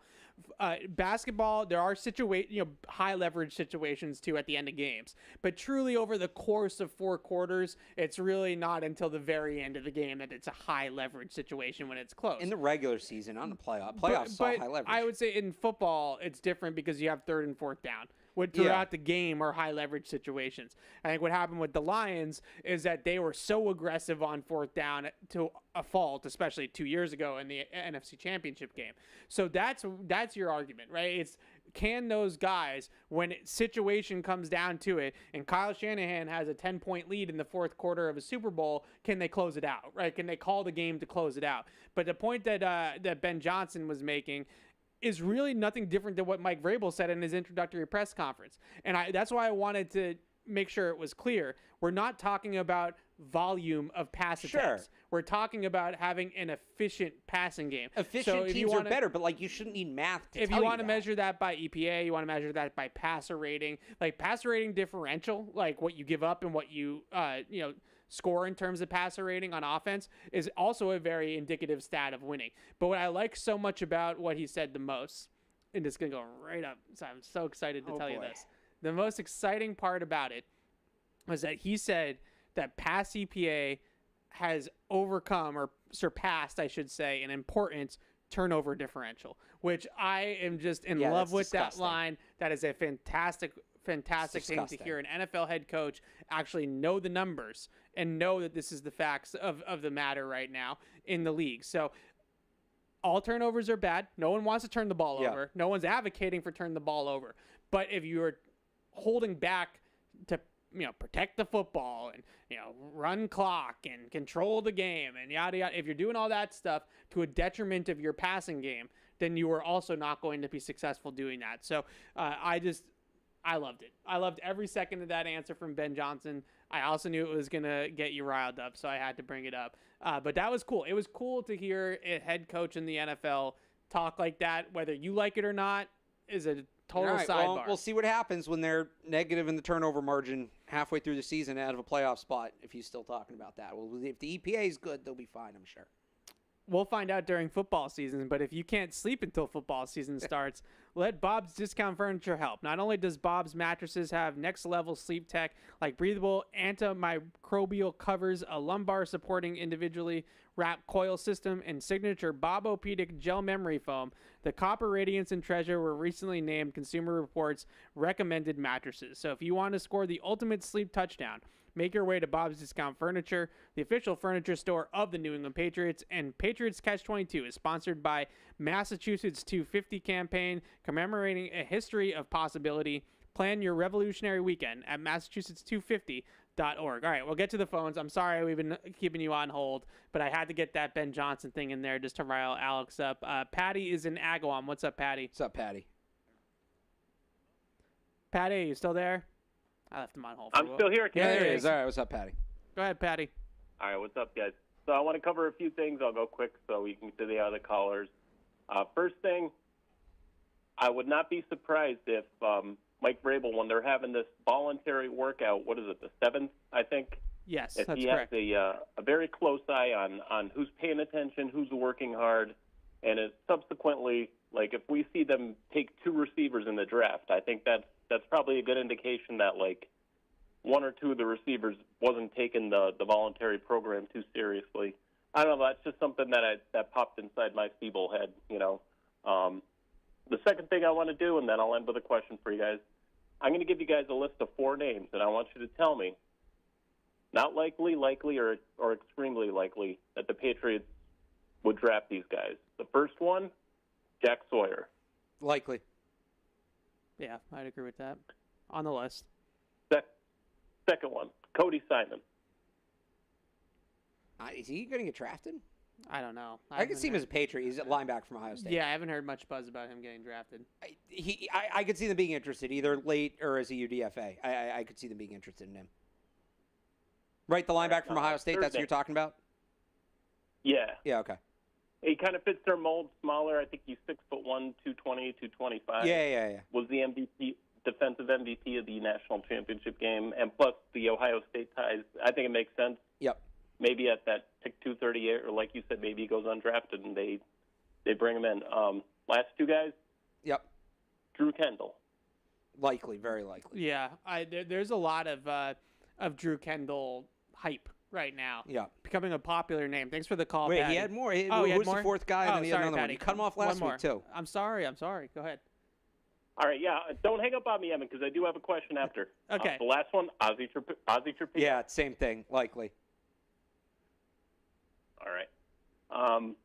Yeah, I would love Drew Kendall to be our future center. I would love to see him get taken this year. So the question is, Will Campbell is the pick at number 4. They're going to pick a wide receiver with the second pick, whether it be trade up. Both of you guys, give me your ideal guy, and I'll take it off the air. To trade up from the second round? So I'll give you 2. Yeah, or just... I think he means, like, if they take Campbell as the next pick, either trade up or stay in at 38. Yeah. If they trade up, it's Matthew Golden. I don't even know. Is Golden going to go where they can realistically get up to? I have a take on Golden. It doesn't sound like it. Okay, so then, honestly, you know who I'm kind of starting to like a little bit more? I think stay at 38 and get him. You might have to move up, like, within the second round. Can they do the inverse of the trade they made with the Chargers last year to get up from, like, 38 to 33 or 34? Is Elick Aomanor from Stanford. Yeah. I kind of come around on him a little bit as, like, there's something there. I don't put him in the same tier as, like, Golden or Igbuka or Burden, but if they're going to stay at 38 and those guys all go in the first round and they're going to trade up a little bit in the second, Trey Harris is in there too, but I think Aomanor have a little more juice in his game. Like, I think his upside's a little higher. I wouldn't hate them taking that shot. Yeah, that was it for Patty. That was the right? question. I Yeah. don't want to cut All you right. off. Thanks, Patty. Thanks got for the you, call Patty. as always. Really quickly on A.U. Manor, since you brought him up. Yeah. I actually really liked his tape when I watched it. Yeah. And then you kind of dig into some of the separation metrics and some of the contested catch boy, stuff. here we and go. all that. It's his separation's not great. It's not high end. But what I really liked about him was his release and his acceleration after the release. Like, he's got a little bit of that down gear to him where he can get vertical. Had great tape against Travis Hunter a couple years ago. Probably the best tape that anybody's had against cornerback Travis Hunter. It's him or Tet. Really good. And so I really liked him.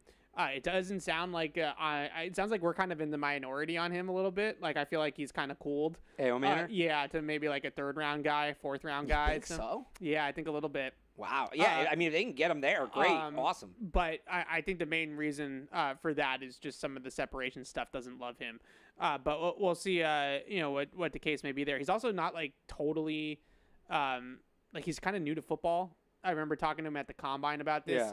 Yeah. I think he's Canadian, I want to say. And I think, like, hockey was a potential path for him for a while. And then he decided to focus on football. I believe that I have that story right. So I think that was a piece of it. I don't mind them taking a shot on a guy like that. No, I think he's got really good film. The player that I compared him to a little bit, just when I say this name, everybody thinks of the Patriots version. Think of the Pittsburgh version of Juju Smith-Schuster. Old Juju Smith-Schuster. Or I should say young Juju Smith-Schuster. I didn't realize this. He went. A.O. Manor went to high school in Massachusetts. He was at Deerfield Academy. Oh, I really? somehow totally missed that. Yeah. Oh, yeah. That's like one of the 3 good football programs in Massachusetts high school football. Yeah. All right. Tim is in Seattle. What's up, Tim? Hey, how's it going, guys? Hey. So I was hoping one or both of you could kind of touch on Ariante Ursary and sort of his performance against, elite defensive ends at the left tackle position. Obviously Abdul Carter being the most recent or relevant, I guess, in this draft. And then kind of compare that to some of the top-end talent that Will Campbell has faced in the SEC. And, what the gap is between those two players based on the tape over the last couple of years. Yeah, sure. Thanks for the I'll call. kick it off. Thanks for the call, Tim. You're a big Ursary guy. Yes. He's your type of player. Yep. Big dude. Yep. Big guy, block people. Well, but he's really athletic too. He's not Holland Pierce, who's just big. Yeah. So And I like Holland he's Pierce, also but really athletic. He's a really athletic run blocker. He was on. Who does the Freaks list? Is it Brugler who does the Freaks list? No, it's Bruce Feldman. Yeah. Right. If you don't know, Bruce Feldman every year does like the college football freaks list, and it's exactly what it sounds like. The guys that are like freakiest athletes. insane athletes. I think he was on it twice. So he's I see a lot of really good movement in the run game with him. I think there's a little bit of ways to go there in pass protection. I have some concerns about pad level, hand placement, strike timing, just like technical stuff. Yeah. He blocks high, like he's kind of like one of these guys that comes over like this and like blocks up. High Kind of cut reminds guy. me of Trent Brown. Yeah, like Trent Brown, Orlando Brown, like those bigger tackles that aren't exactly nimble but are really hard to go right through and have enough of a kick out of their stance. I think that's probably where his athleticism and pass protection shows up the most. Is he kicks out of his stance really nicely. If you watch him against Carter keeps just trying to get deep on him. He keeps just trying to go straight up field and in. Yeah. And he's able to stay with Carter a lot in that game, going back with him until eventually Carter realized it wasn't going to work. But, that's not – for a guy that size to move backwards like that is not easy. He's got a good kick out of his stance. Yeah. Like, he gets some real covers a lot of ground there, which makes the guy go around, further away from the quarterback and keeps that leverage. I would just say, there's a couple of times on film where he lets guys into his chest. He should not be getting bull rushed. Yeah. At that size, he does get bull rushed on occasion, and his redirect, like his ability to change directions and slide his feet, isn't great, isn't high end, I wouldn't say. but he's a great run blocker. He's a punishing run blocker, kind of a weapon, honestly, in that area. Like Minnesota would move him around. Like they'd play him in some unbalanced lines and move him to the right side, like goal line and things like that, and just run right behind Ursery just to get, punch the ball in. I like his tape a lot. I just don't know if he's going to be a great pass protector in the league. He's probably going to be one of those guys that's a really good run blocker and just an adequate pass protector. He is probably, like, in an ideal world, I think he'd be a right tackle. Yeah. But he's a guy that I would give a shot at left tackle, and if that doesn't work, you move him over for Morgan Moses. But yeah. I mean, he's got some tremendous tools. You give him to Doug Marrone, I do think that there's he could be he's not going to be Joe Thomas, but he can be a starting left tackle in the NFL. Yeah, I agree. I kind of kicked around a couple comps with him. Brandon Thorne has Bobby Massey. I'm not super familiar with Bobby Massey. It goes back a little bit too far for me. But I think all those big tackles, he's not quite as big as Trent Brown or Orlando Brown, but I think he's kind of plays the same way, right? Like I think both those guys are in a similar category. All right, Don is in Philly. What's up, Don? Hey, guys, can you hear me? Yes, go for it. Okay, got two hypothetical draft questions for you. First one should just be a quick yes and no. Second one may be a little more detailed. But let's say the Browns do end up getting Kirk Cousins, and it might make that more enticed to take Travis Hunter at 2. That leaves Abdul Carter still there at 3. If the Giants don't feel comfortable taking Abdul Carter, doesn't fit the system, and they feel it's a little too rich for Shador there, do you think it's crazy for the Pats to call the Giants and say, hey, we'll give you our 2 third-round picks to move up one spot and secure Carter? Because if the Giants aren't going to take him, what are you doing? Nobody's going to pay the quarterback tax to trade up unless they want the quarterback. Like, and this is – I know it's going to be yes, no, but the same thing I've heard people say, like, well, if the Giants aren't, why not trade up to 3 to get with the Giants to get Travis Hunter? Like, why aren't we talking more about the Patriots trading up? Because one of two things is going to happen. Either the Giants want Travis Hunter, Abdul Carter, whoever's on the board, and they're not going to trade the pick, or 2, they want the quarterback, in which case there's no need to trade up because then you get the guy at 4. So, yeah, the Patriots would not need to do that. Call the Giants bluff, let them take Carter, let somebody else pay an exorbitant price to trade up. I don't think either player is quite worth that. Where do you stand? Agreed. Thanks for the call, Don. You're better at that than me. I don't know. Go ahead, Don. What do you got? Sorry about that, guys. All right, so last one, more realistic option is obviously Carter and Hunter being off the board, which leaves us either saying we're going skill position or we're going tackle. And for this, let's just say they go Campbell. What's a better floor for the Patriots if, your top 5 pick who's supposed to be a tackle is actually a great guard, or your top 5 pick that's supposed to be a number 1 wide receiver, let's say Tet, ends up being a high-end number 2? That's a good question. Thanks for the call, Don. So what happens what's better off, guard Will Campbell or wide receiver 2 Tet? That's the question. I would say wide receiver 2 Tet is a little bit better off. But that's just because wide receivers are inherently more valuable than guards. I think wide receiver 2 is probably better usage of the pick, but you can get wide receivers. I'm not worried about them finding a wide receiver. But I guess you can get guards. You can get guards. Yeah. Guard, besides running back, guard and running back are the 2 least most valuable positions. In that, so Campbell's still a better player in that scenario. Yeah, but it's just in terms of value. What would you prefer? I would prefer the wide receiver 2. I've said it before, and there was a question about Tet that I want to get to, so it's a good segue. Yeah. But I've said it before, I don't think it's the worst case scenario that if they were to draft Tet McMillan, even if he doesn't end up being your Jamar Chase, but if he's your T. Higgins, you can still get Jamar Chase next offseason, so if right? You're talking about him as like a T. Higgins wide receiver 2, great. Then obviously that guy. That's obviously lofty, I'm thinking more like if he's like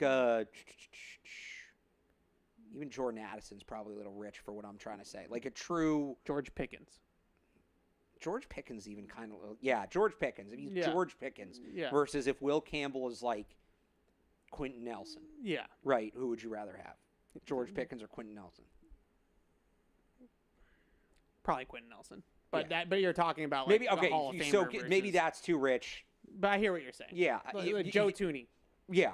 Like, if he's like a wide receiver 2 that's a wide receiver 2 because the team is a really good wide receiver, obviously, I'm taking him. But if he's, yeah,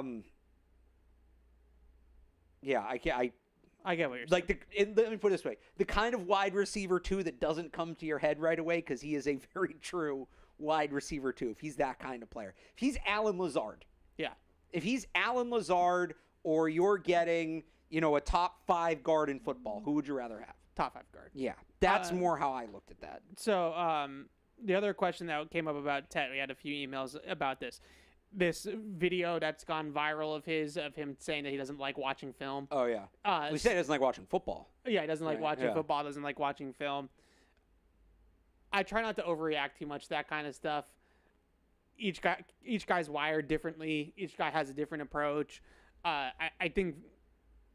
would think that Vrabel would prefer the junkie, yes, right? The guy that is going to be, you call it a gym rat in basketball. The guy that's going to be here constantly and working and grinding and watching film and studying and all that kind of stuff. I don't know if Ted McMillan is talented enough to not have that element, but at the same time, I'm not like completely throwing him off the board because of it either. Yeah, he still said he watches the film he needs to watch, right? Yeah. He just doesn't do it on his own afterwards. There's other, we see a ton of workout videos from him. Maybe he's more an on-field workout guy. Yeah, that probably doesn't play well for Mike Vrabel. Yeah. As a whole, it doesn't necessarily change my... Outside of the quarterback position, like quarterback, center, linebacker, maybe corner, it's not as much of a red flag as it maybe initially sounds like. If a quarterback said that, that's a whole other conversation. That's a massive red flag. So, like with Ted McMillan too, he has Kyler Murray, right? He got it right in the contract that he can't be playing Call of Duty. Or Jameis Winston. They gave him the blank DVD. Yeah. My I love favorite that story. Well, what I like, is that it's next level now because of the technology. So players get iPads now, and it actually tells screen time, like how long the iPad has been open. So like teams can actually monitor if the players are doing their homework. I'd also say I get that you give Jamarcus Russell the DVD, you tell him to come back the next day and tell you what's on it. Yeah. And there's nothing on it. Because you can open up the iPad and just leave the screen open, right? You could do that and count that. That's true. Right, he didn't even put that thing in to see what was on there. I would also Shout say, out to Jamarcus Russell.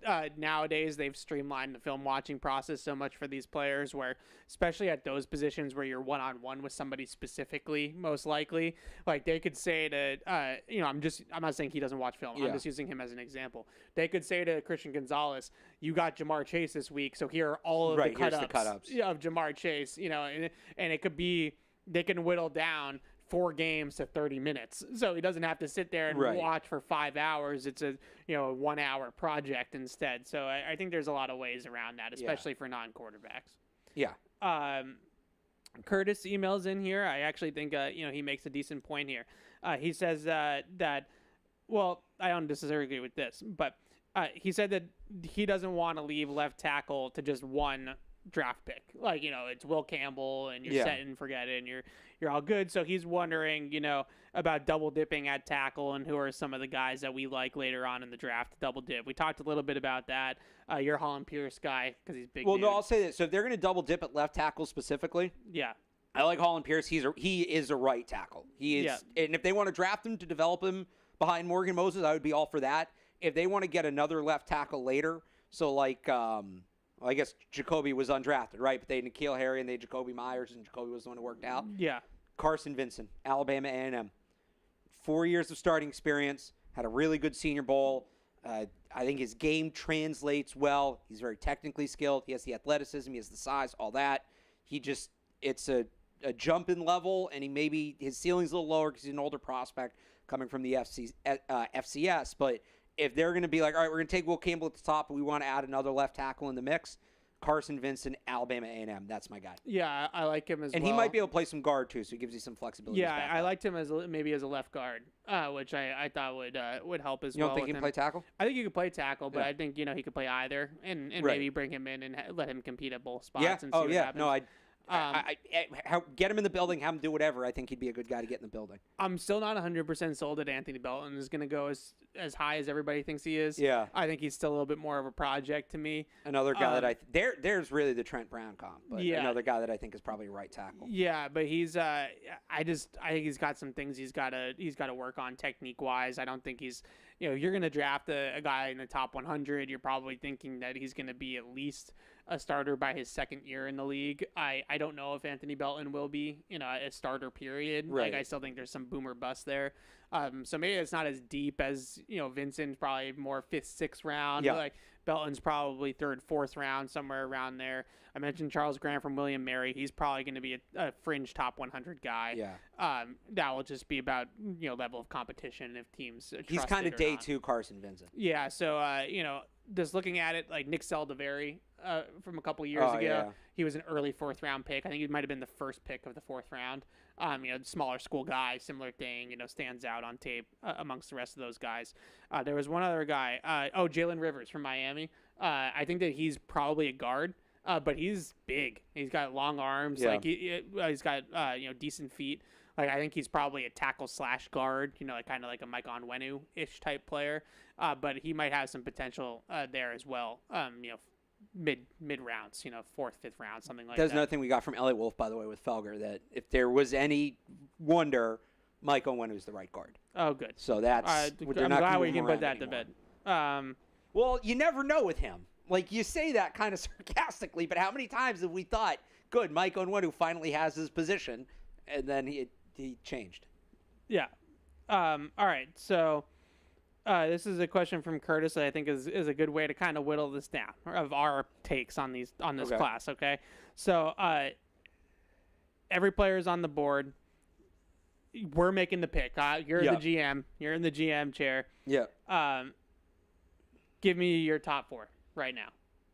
So, like, if quarterbacks go 1, 2, 3, basically? Sure. Yep. Look at it that way. For the Patriots? Just Alex Barth, general manager. Oh, as a whole? If I'm just setting a board as a whole? Yeah.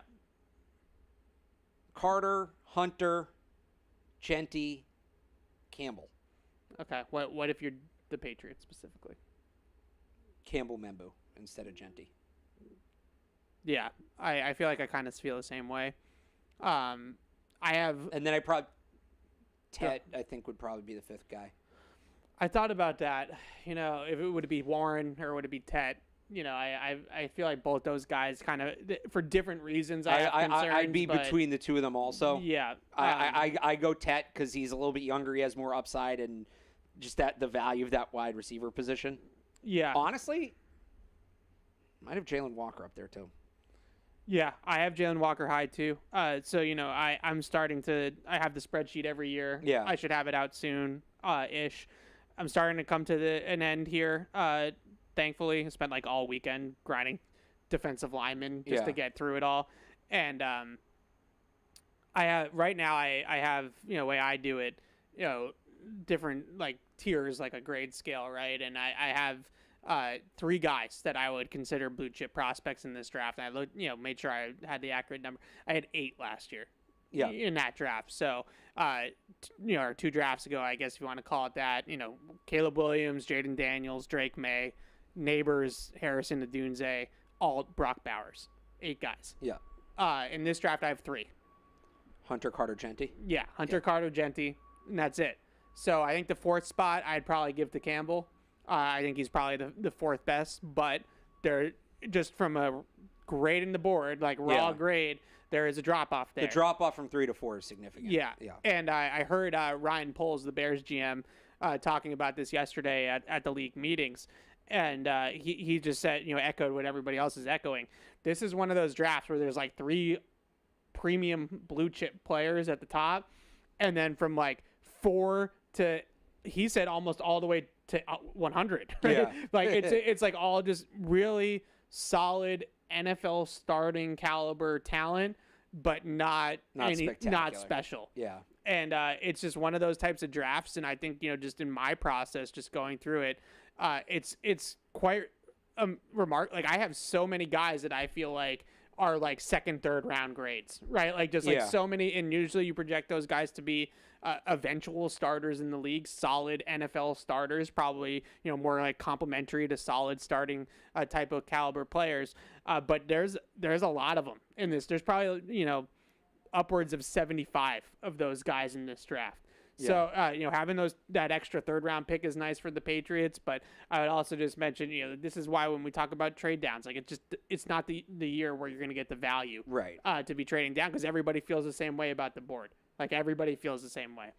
So it's tough. All right. But yeah, I think we're together on that. I think, Genty, Carter, and Hunter on their own, and then Campbell is the next best prospect. All right, let's go back to the phones here. Mark is in Connecticut. What's up, Mark? Hey, what's going on, guys? How you been? Good. How we doing? Not bad. Any word on a buddy of mine was just talking about this, that the Browns and the Dallas Cowboys might be talking about a trade of quarterback and the number 2 pick. Didn't know if you guys had heard about that. And Yeah, then I think my that other was take shot down.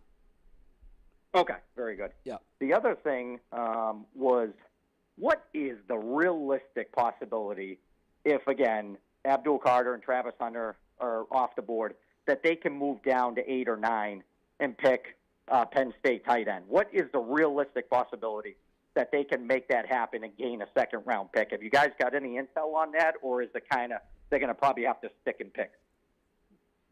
Thanks for the call, Mark. What do you think?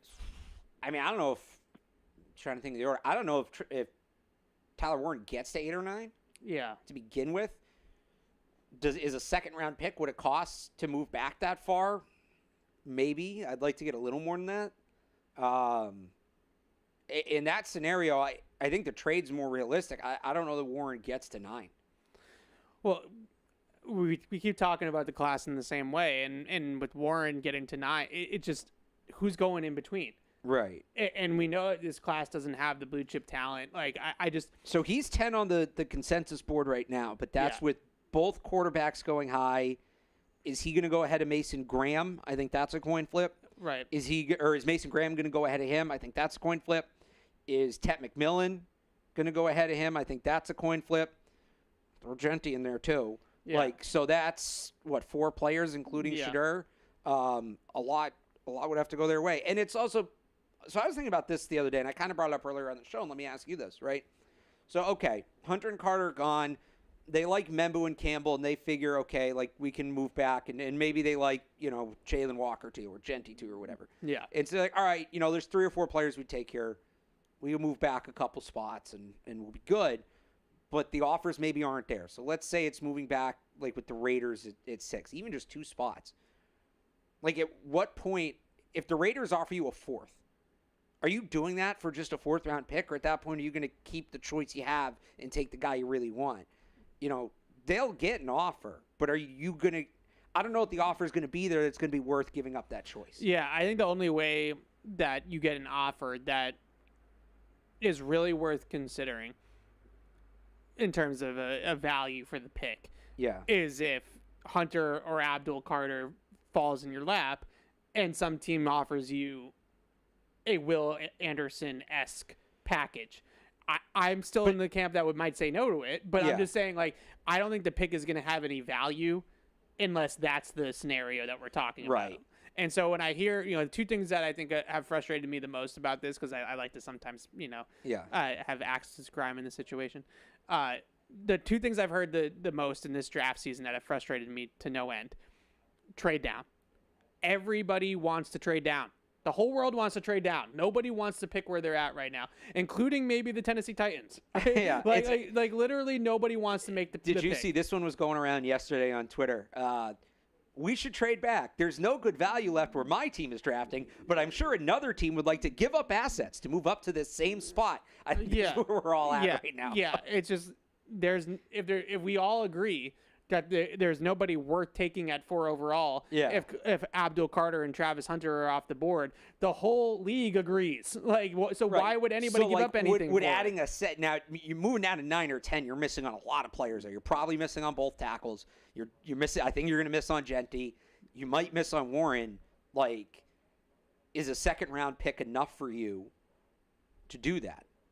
Yeah, no, it's not for me. Just a second-round pick. I don't think for me either. Yeah. The other thing that's been annoying throughout this entire process. Well, if you're going to take a tackle that high, I'd like him to be, Anthony Munoz or Orlando Pace or Joe Thomas. And it's like, same. Like, obviously, everybody would like it to be a Hall of Fame caliber tackle.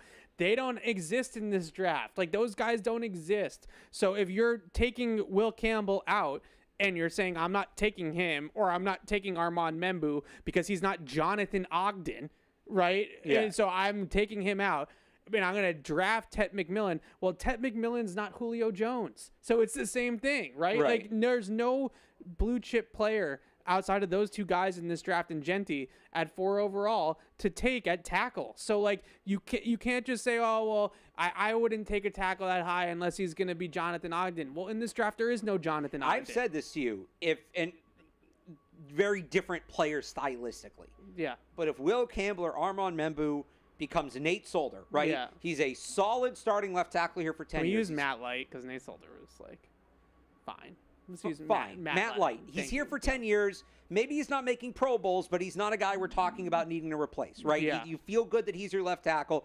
And a great locker room guy, by the way. And a great locker room guy. Yeah. We both are. Yep. If you get that guy at 4 in this draft, this might not apply next year. Hopefully not picking at 4 next year. Yeah. But in this draft, if you get a guy who plays left tackle here for 8 or 10 years, set it and forget it, and that's it, I'm good with that. I'm perfectly fine with that. That is a win for me. Yeah. And is that setting the bar too low? I don't know. Maybe. Look at this draft. Yeah. I think that's kind of what you're hoping for. And I'd rather get that at tackle than get that at receiver. Whereas you look at next year, there's going to be guys with ceilings much higher than that. So I just that's where I'm at. We're taking. Hey, the Red Sox extended Christian Campbell. Like Jonathan Ogden, Orlando Pace, Joe Thomas, Anthony Munoz. Like, these are the names well, if that's the guy that you could draft at 4, then you take the tackle. It's like, no kidding, guys. Yeah, great. Like, no kidding. You would take. Is Jerry Rice on the board? A top 5 tackle of all time is the only way that you're going to take the tackle that high. Well, then in this draft, you're screwed. Like, there's nobody for you to draft. You're me. You're right. You're letting the clock run out on the pick. Right. A couple months ago, I was like, who do I draft? It's Vidarian Lowe and Caedan Wallace. Right. Like, great plan. Paul here emails in about wingspan.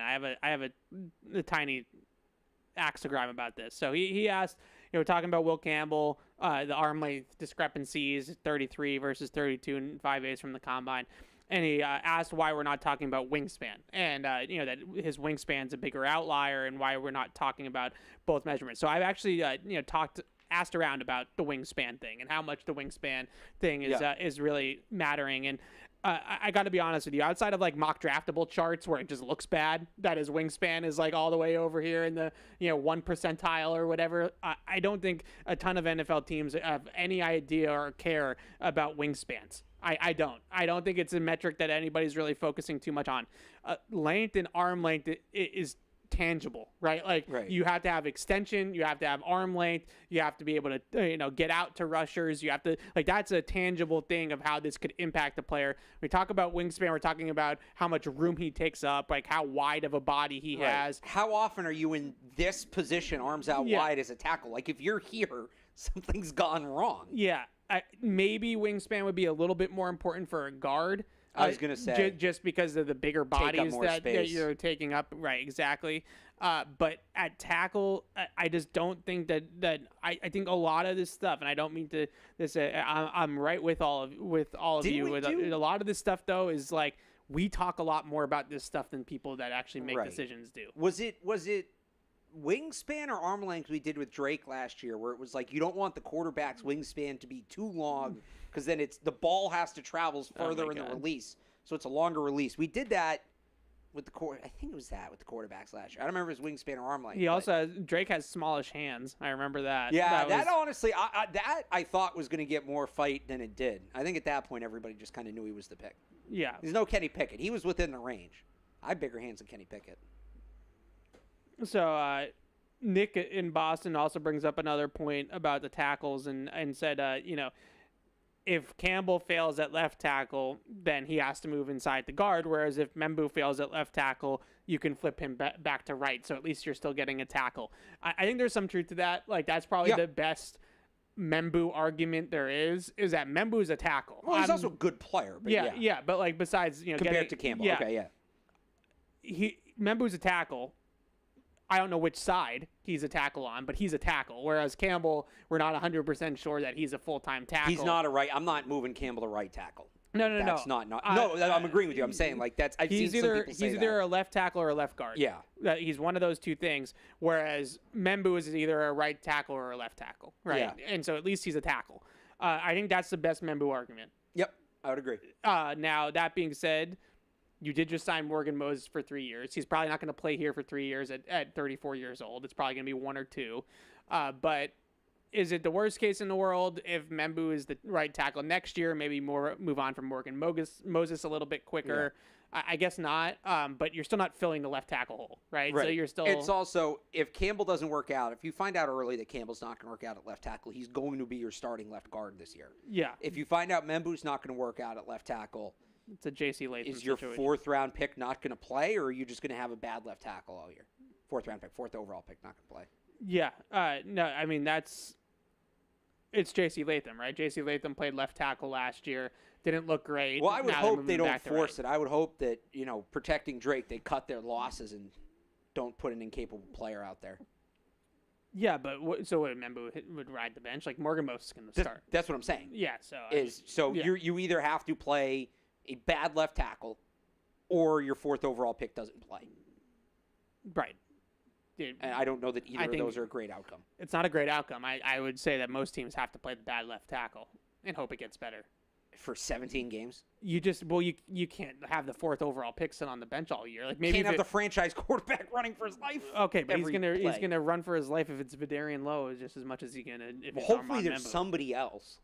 I mean, is there gonna be somebody else? Fair. All right, let's take this last call, and there's a couple more emails we can get to. What's up, Sal? How are we doing? Hey guys, how are you? Good. I'll be quick. I mean, this team needs offensive tackles. I mean, I'm a season ticket holder. I do not want to see Drake end up on his back any more than he needs to be. But I think with McDaniels, that ball get out of his hands a lot quicker. My hope would be that they can move from the 4th position, assuming that Campbell's their only option there. I'm not crazy about picking him. I would prefer that they move if they can. If they cannot move, I would take Membo. I would do whatever I could to get Josh Simmons and sit him for a year or for whatever time it takes to get him healthy. And then eventually Membo can be the right tackle and Simmons can be your left tackle. The rush about getting receivers, I'm not keen on receivers in the 1st round. Some of the best receivers we have are all later picks. Metcalf and A.J. Brown and et cetera.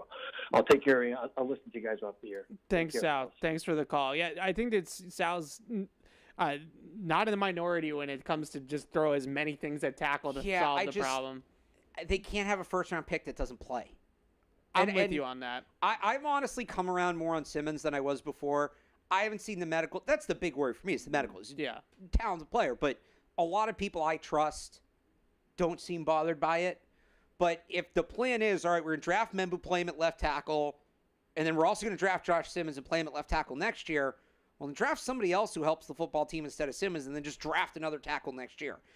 If you're drafting Josh Simmons with the belief he's going to play this year, I'm on board. I don't love it. You still need to add another left tackle because you don't know when he's going to be ready and how he'll look. It's a significant injury, but like, if the doctors tell you, yeah, he'll be back this year, fine. If Josh Simmons isn't going to be back until 2026, but your logic is just, well, we need tackles, so we'll take him now, we'll have him later, get another player that helps you now, and then just take a tackle next year. Yeah. So that's where I'm at. They're just not in a great position to be redshirting rookies. Right. I don't want them to redshirt a 1st round pick. Yeah, it's just not in that spot. And look, just based off of the film, and it was 5 games, and I watched a little bit of 2023, but he was worse in 2023. Based off the 5 games he played in 24, I'd have Josh Simmons as the 3rd best tackle in the draft. Right. Yeah. Campbell, Membo, Josh Simmons, but there's a very small sample size. Yeah. He's coming off a major injury that is not an easy injury to bounce back from with the torn patella tendon. And not only is the sample size small, it's against bad competition. So he dominated bad competition for 5 games and then got hurt 20 snaps into the game against Oregon. Right. So, A, I don't feel great about redshirting a tackle, but B, I also don't feel great about betting a first-round pick on 5 games against Michigan State and Iowa. We're talking about the risk that comes with Campbell and his build and Membo and switching sides. Yeah.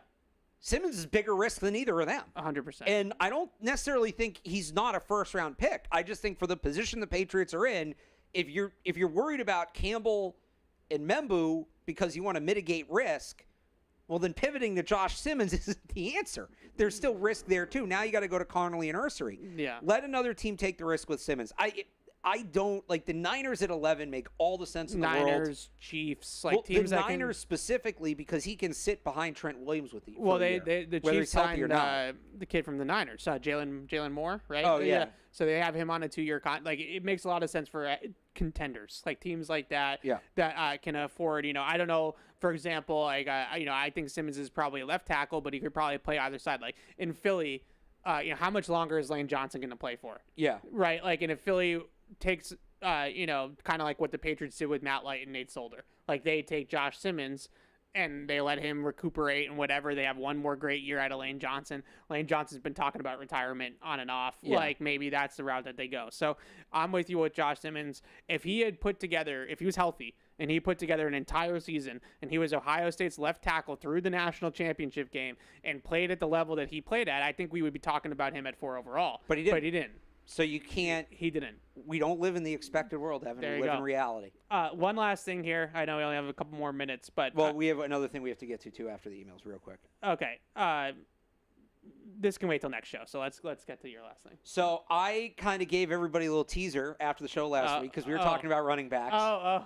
About this, we hyped this up a lot, and it's not going to live up to that. I love this. It's not going to live up to that. We got off the air, and we were still talking about, because we ended the show last week talking about the running backs, and Evan kind of sarcastically gave a comp for Cam Scatterbo that I actually think is an unbelievable comp. And it's truly excellent. You're really hyping and this Evan up. meant it kind of as a slight. I think it's not just kind of. It's complimentary. So I gave you the option either tweet it out or explain it on the show. Yeah. So I wanted to explain it on the show because obviously this player played a different position, so it doesn't make total sense, right?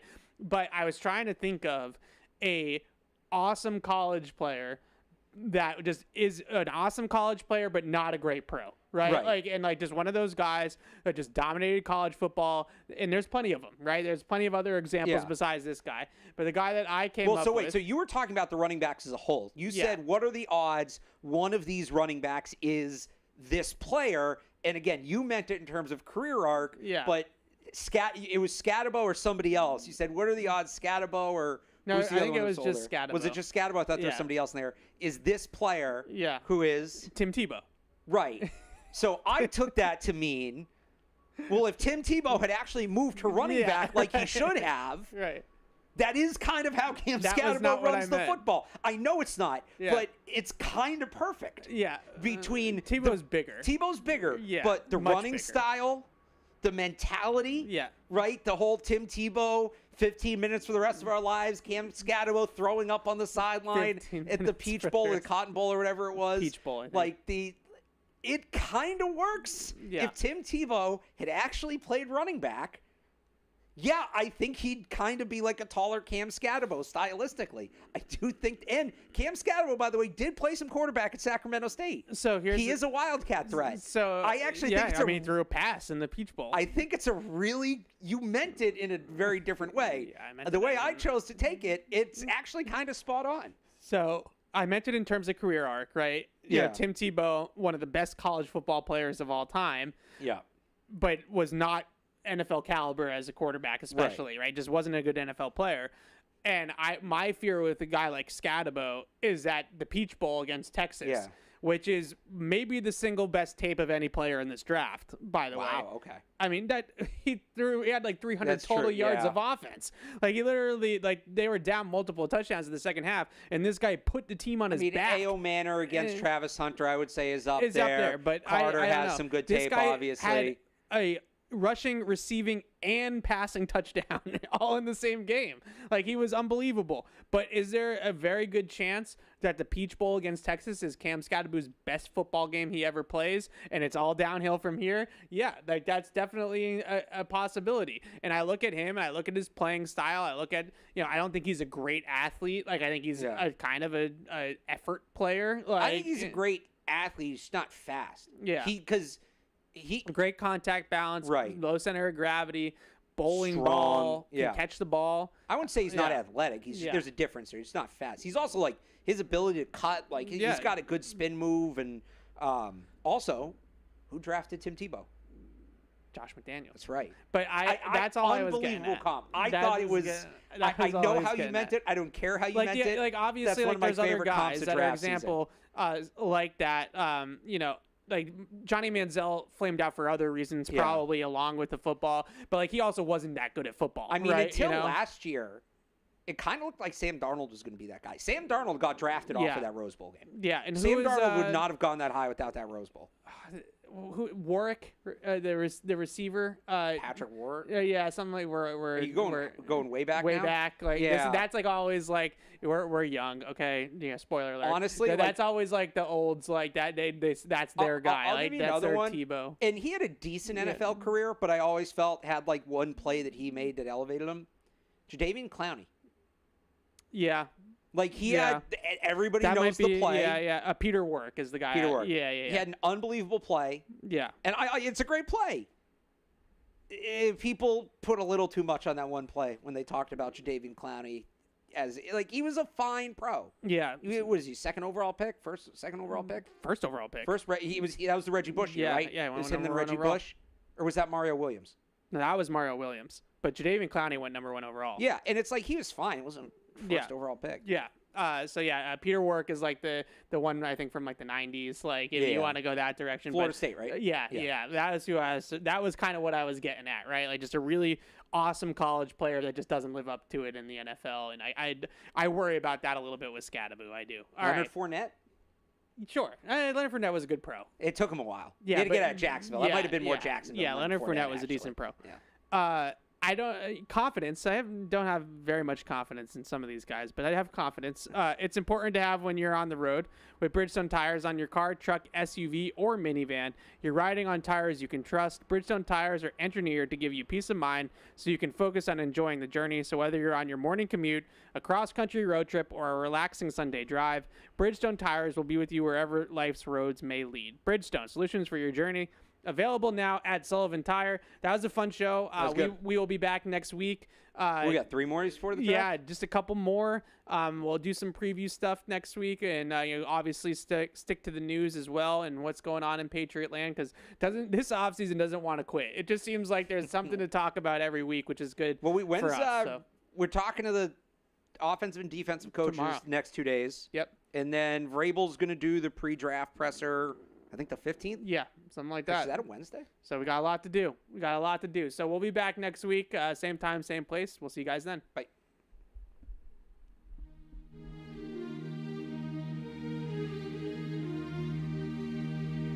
Thank you for downloading this podcast. Subscribe on Apple, Google Play, and everywhere else you listen. Like the show? Please rate and review us. Listener comments and ratings help keep us high in the podcast rankings so new listeners can find us. Be sure to check Patriots.com for more news and more podcasts.